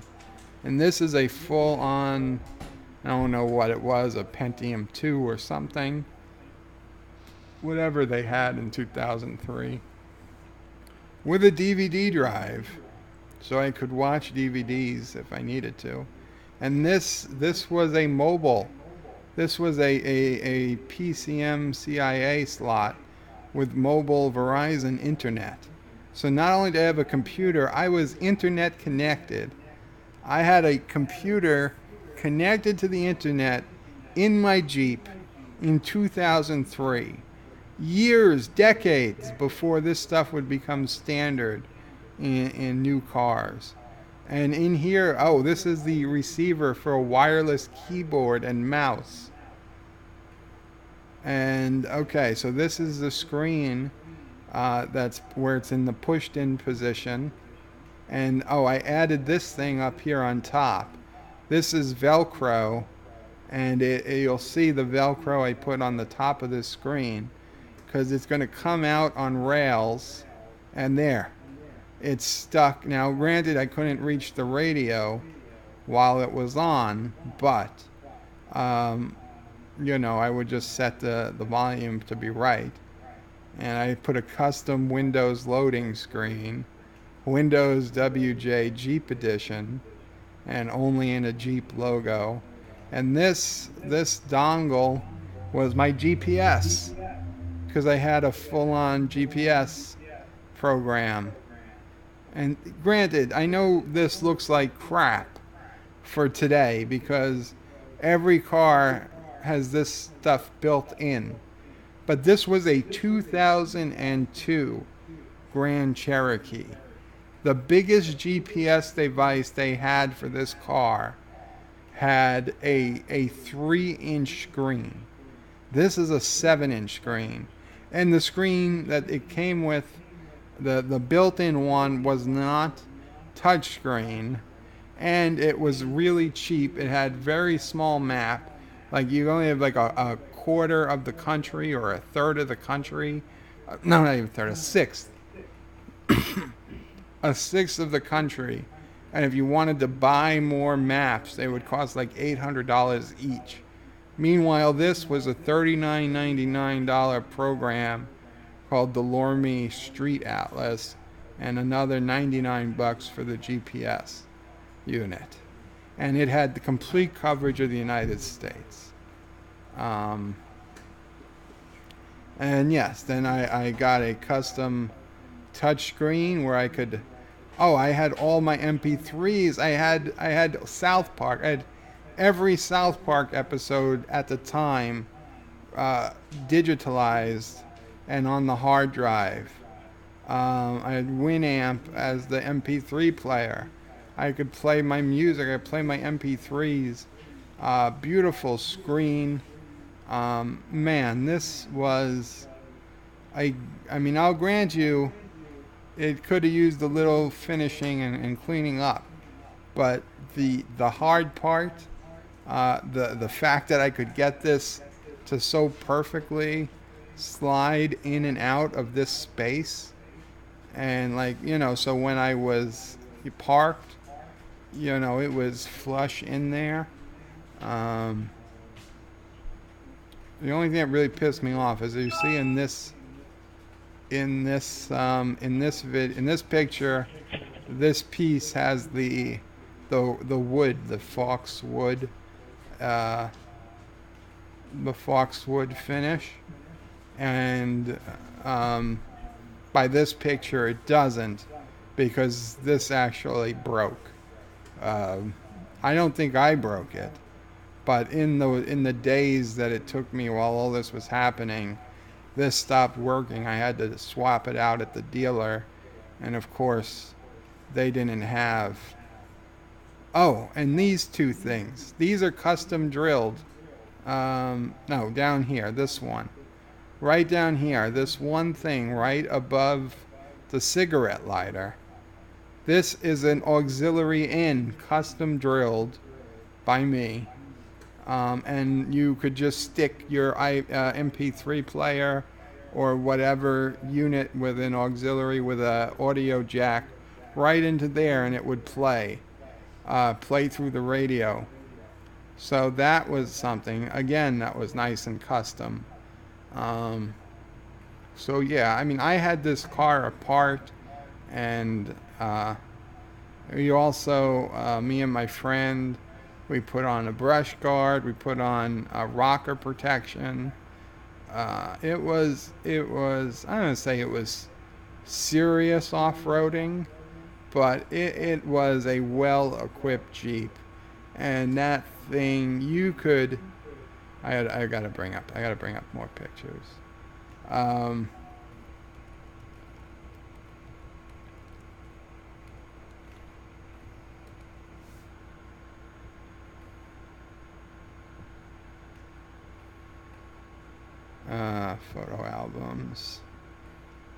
Photo albums. Yeah, don't, here we go.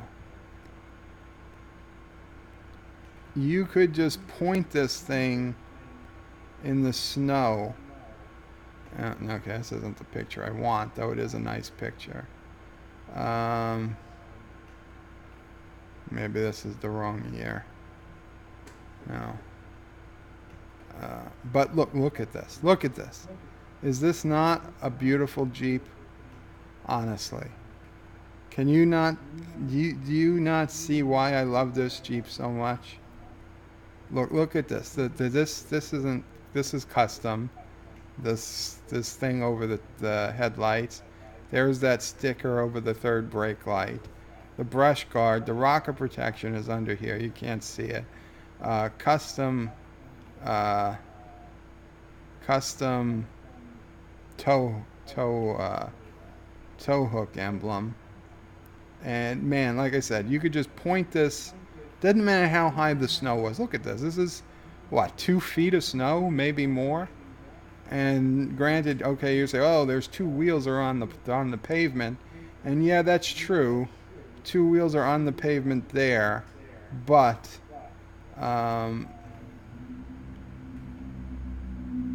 where is it?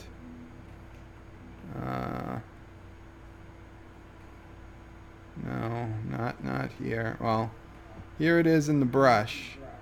Here it is. Oh, here it is. Yeah, okay. That was driving through the mud.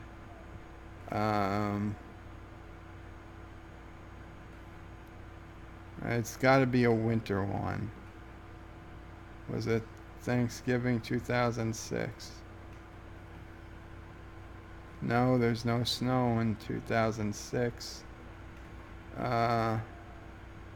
Wasn't Thanksgiving 2008? No, I didn't have the Jeep in 2008.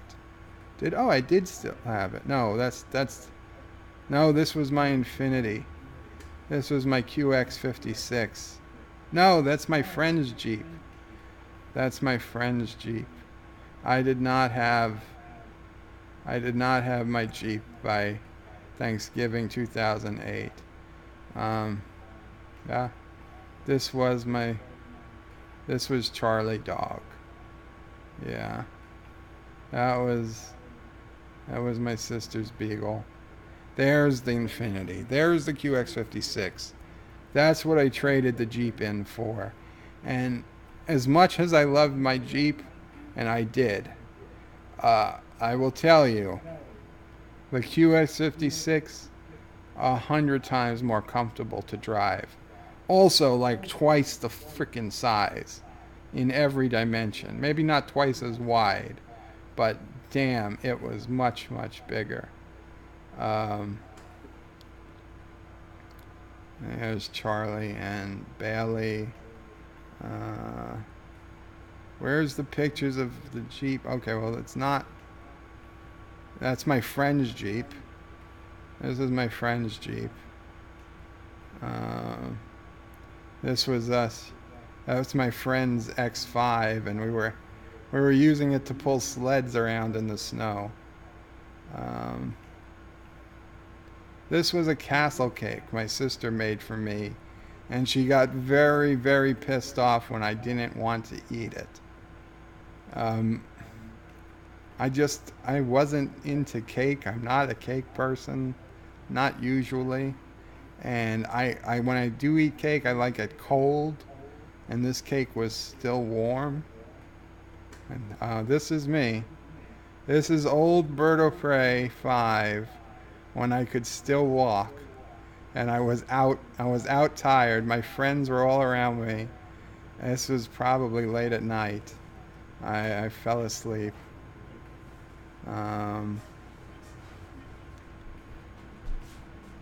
Let's see. There's the gang. This was our gang of friends hanging out at the house.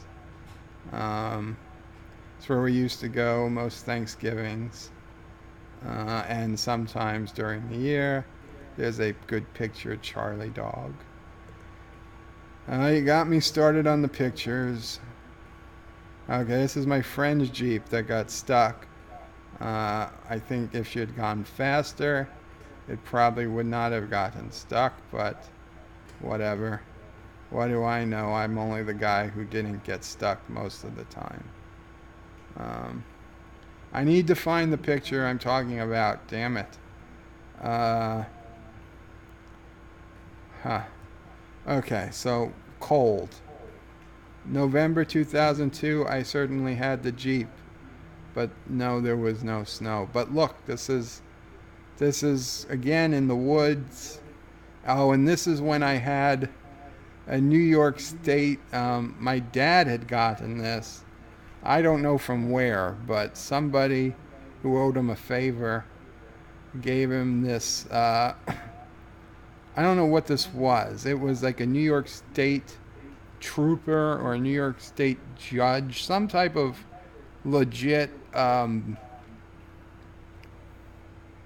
a badge, but they used to put these on their cars, and if you had this on your car, nobody would stop you.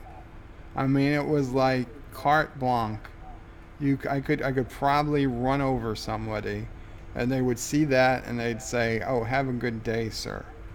I still don't know what it was. It was great to have until one winter the ice got into it and this all fell off, and then it was useless. So I replaced it with an American flag instead. This was my new Jeep at the time visiting my old Jeep. This white Jeep was my very first Jeep and my very first car. I got it in 1996. It was a 1986 Jeep Cherokee.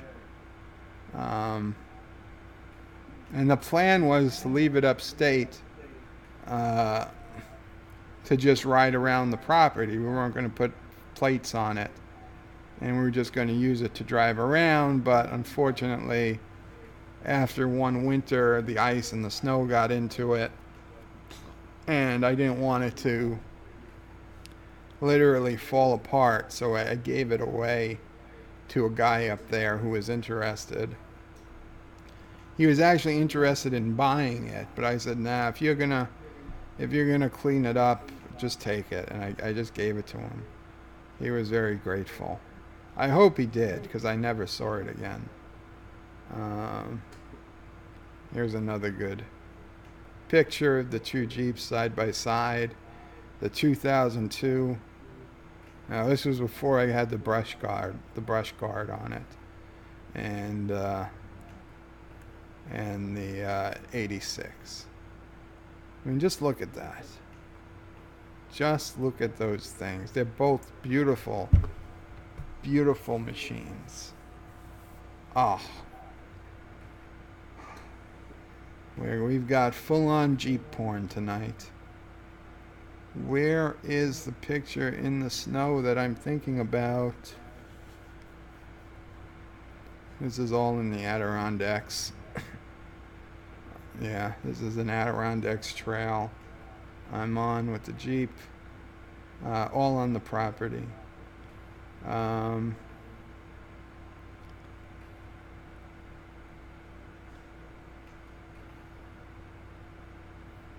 No, this was... I didn't even have the Jeep till 2002, so why am I even looking? No. Okay, so we got the Jeep in May '02. So it's not November.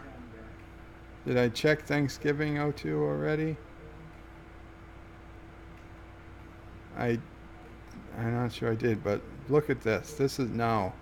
But look at this. This is a beautiful shot. This is a beautiful shot of my Jeep. I got up at like, I don't know, 6 a.m. Everyone else was asleep in the house. Because, I mean, we're going up there to party all night and all day. So at 6 a.m. I was the first one up, and I drove into town, and I took the back road, and I decided to get out and take a couple pictures, and bam, the lighting was perfect for this picture. And wow, I am still impressed how well that came out. Yes, this is it. This is it. This was the first winter with the Jeep, and the snow in the back of the house was, okay, it doesn't look too high there, but it got higher in places, and you'll see, there we go. You see how deep these trenches are. I swear to God, this thing was handling just like a boat. I felt like I was on a rudder. You steer it, and it would eventually turn in the direction you wanted to go, and then it would keep going, and like a boat doesn't stop on a dime. And that exactly what it felt like. It felt like I was on a boat. I loved it. I loved it. Oh my God, such good, man. Look at those trees. The trees with the snow on them. Oh, I can smell the pine. I can smell the pine. Yeah, the sun's starting to rise. This was our old tractor. Old stove. Oh well, enough reminiscing. I'm sorry. So yeah, I don't know. What were we talking about? Did somebody say Jeep? Did somebody say Jeep? Nope, that's the wrong thing. That's the wrong thing. A small... Nope, that's the wrong thing, baby. Maybe I better find the right... There it is. The right place to come back to.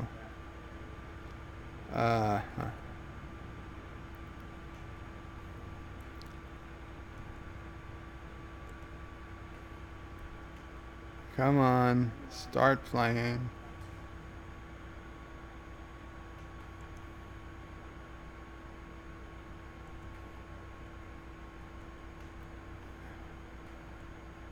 Why is this video not playing?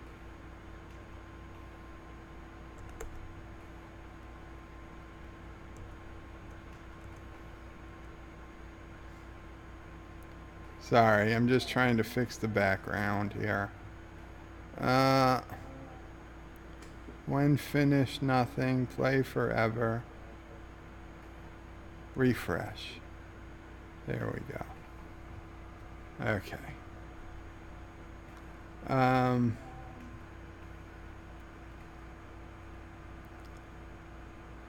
I love the two-parter like a man loves his Jeep. I guess that's what started me off. Wow, only one more coffee. Jeep not keep, lol. Stellar Star says, wowzers. Why did the doc block you on Twitter? He blocked me I don't know why he blocked me.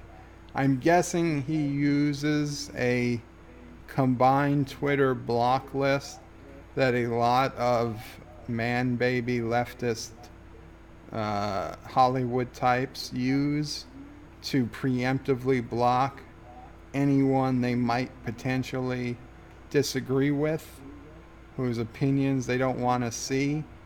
So like Will Wheaton uses it. As much as the respect I had for Will Wheaton as a person, as a Twitter person, and I don't even know if he's back on Twitter. He bailed on Twitter at one point. I don't know if he ever came back, because that's how little I cared after I realized that he used the same block list. But it's a list that they all keep, and they share it, and they just, so if like, let's say I might have insulted Star Trek Discovery, and I know I did. I had a Twitter back and forth with Jason Isaacs back in season 1 of Discovery. Not a big one, but a few. We had a few tweets back and forth where I insulted Discovery for rightful reasons, and I think he ended up blocking me, which I understood because we interacted and he didn't like it and he blocked me. And fine, as much as I disliked Jason Isaacs, I'm not going to say he had no reason to block me. At least he had a reason.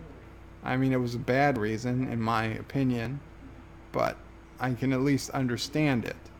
So he may have shared that list or whatever with all the other Star Trek Discovery actors, and I guess some of them choose to use it and some don't. So Wilson Cruz apparently chooses to use it. So even though I never ever had one bad thing to say about Wilson Cruz before, when I went to go verify that a particularly troubling tweet was actually from him, because I research and I just don't trust pictures online and screenshots online as being true, because I actually care enough to say, hey, maybe I won't crucify a person on a fake screenshot, because I mean, I could fake a screenshot about anything very easily, and they're so easy to fake. A screenshot is not enough for me to start disliking you. So it was a tweet, so I googled the tweet. It appeared to be legit, but when I went to click on the link to actually verify this tweet, blocked. Can't even see it. So he had tweets that I could, at least one that I technically wasn't, supposed to be able to verify. But of course, unless you're a complete and total idiot, all you would have to do is log out of Twitter or use a different web browser, which is what I did. And you can view the tweet as a guest. You don't have to be logged into Twitter. So if you're not logged into Twitter, they can't block you. And I was able indeed to confirm that he did tweet this very misogynistic, sexist, racist, genderist post about hating old cisgendered white men, and that they were all evil or something, and F toxic masculinity, and something about like the time of old cisgendered white men is over.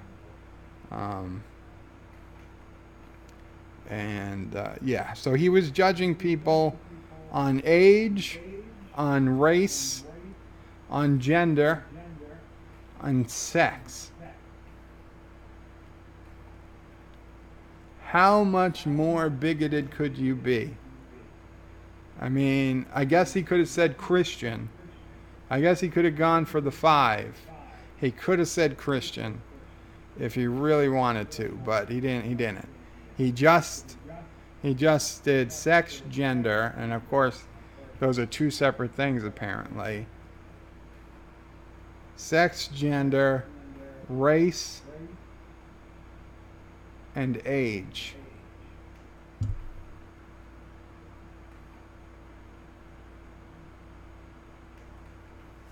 But whatever. Thomas Potts says, you don't need a beard. Oh, thank you, Thomas. Richie Poole says, beauty in a woman can be defined 1,000 different ways. It absolutely can. Hector says, yeah, I always like girls with a good lymphatic system. And then Richie Poole says 1,001 ways. Hector says he read it as Jeep. Did you not say Jeep? Chief Cook is back. Welcome back, Chief Cook. Hector says, Cook, in 10 minutes will be the exam. Pay attention. Chief Cook says, lol. Hector says, in a 2004, that Jeep must have been a chick magnet. You would think, but not so much. Hector says, really good work. Kudos. Thank you. Robert Knowles says, awesome job. Very nice. Thank you. And Nightbreeze says, who was it that posted that Bird of Prey? It was Wilson Cruz, the guy who plays the Dr. Stamets' husband on Discovery. Did I save it? Let's see.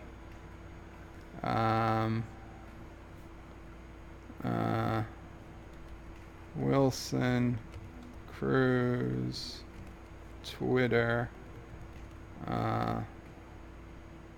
white cisgender man,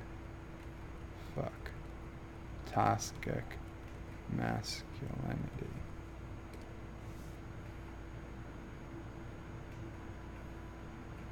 Okay, well, here it is. This is Wilson Cruz, the Doctor from Star Trek Discovery, in his own tweet, September 28th, 2018.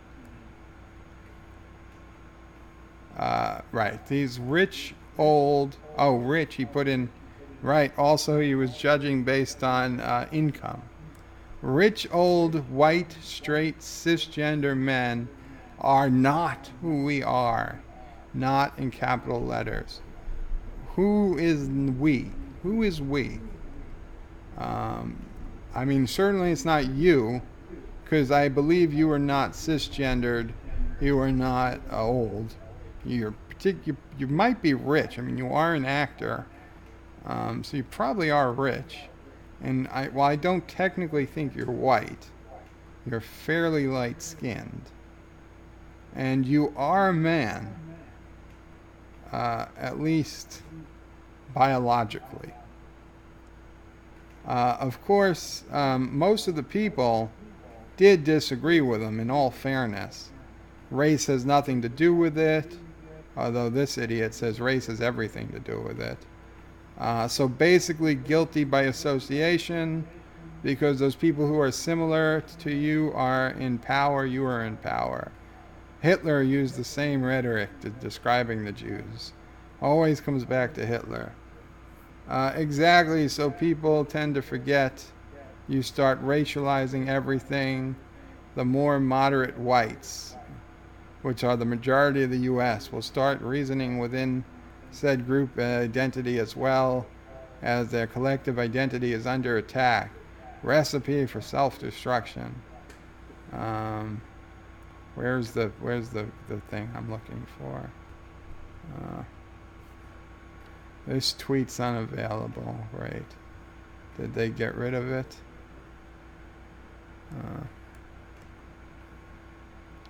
Yeah. This shit here. This will guarantee my second term. So a lot of people did disagree with him, although a lot of people did agree with him, which is kind of sucky.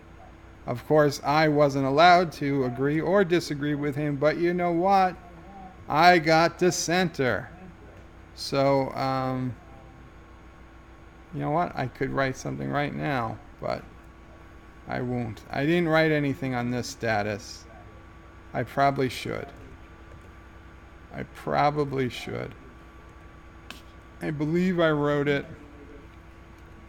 on his main Twitter page.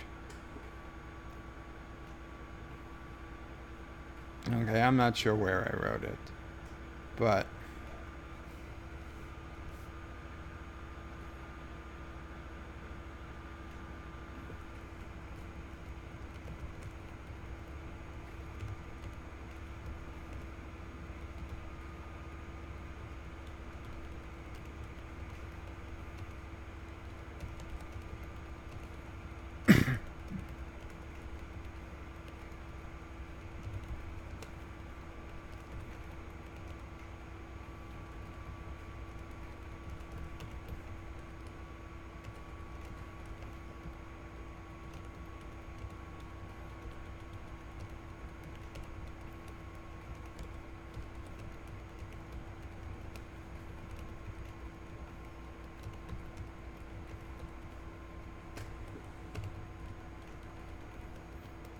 I know, that's not the most friendly thing to say, but I don't care. I don't care. Anyway. So, where are we? Where are we?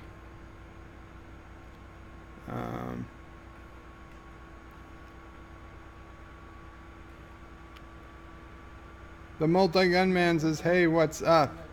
Thomas Pote says, oh, we didn't see what you typed. That's right. That is right. I forgot. The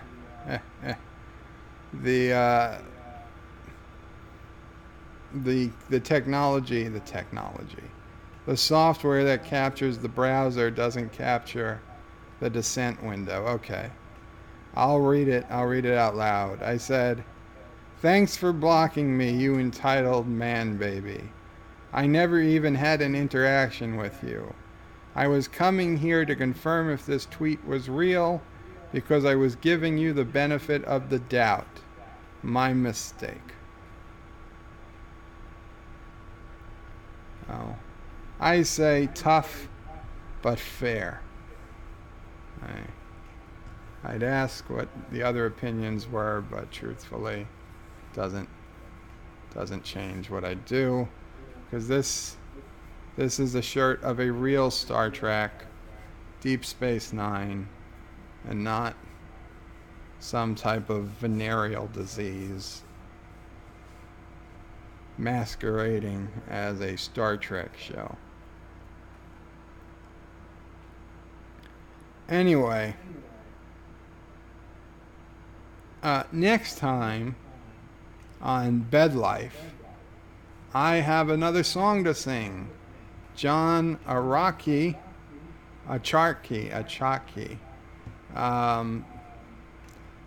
Yes, sent some more dollars for a new song. So yes, that will come out. I'm not going to give you the details. I'm not going to spoil the song, but I will tell you it is a Kiss song. So yes, I have to try my hand at it. I listened to it once today. I'll listen to it again at least once before I sing it. I'll try and do my best. Not in my comfort zone, but what's the fun if they're all in my comfort zone? So that'll probably be next time. I think we're going to call it a night. Thank you all for coming. And Qapla. And don't watch Star Trek Discovery. And don't. And tweet Wilson Cruz if you can. Tell him he's on my list. He made Berto Pre's list. But nothing threatening. Okay, nothing. I'm not threatening the guy. Let's just make that clear. I'm not threatening him. I'm just disappointed. Right? I'm not going to hurt him. I'm just disappointed in him. And isn't that the most punishment of all? The worst punishment of all? Probably not, but it should be. Qapla.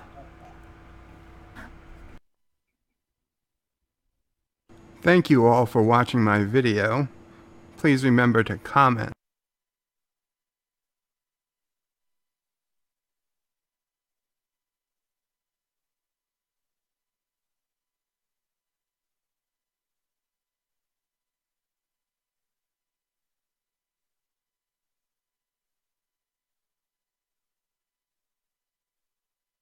Thank you all for watching my video. Please remember to comment, like, and subscribe. And don't forget to hit that bell icon. Without it, you won't get notifications of new videos. If you want to visit me, check out my forum at juot.net. I'm also on social media, on Facebook, Twitter, and Gab. And if you're really crazy, you can send me some money on PayPal. Take care.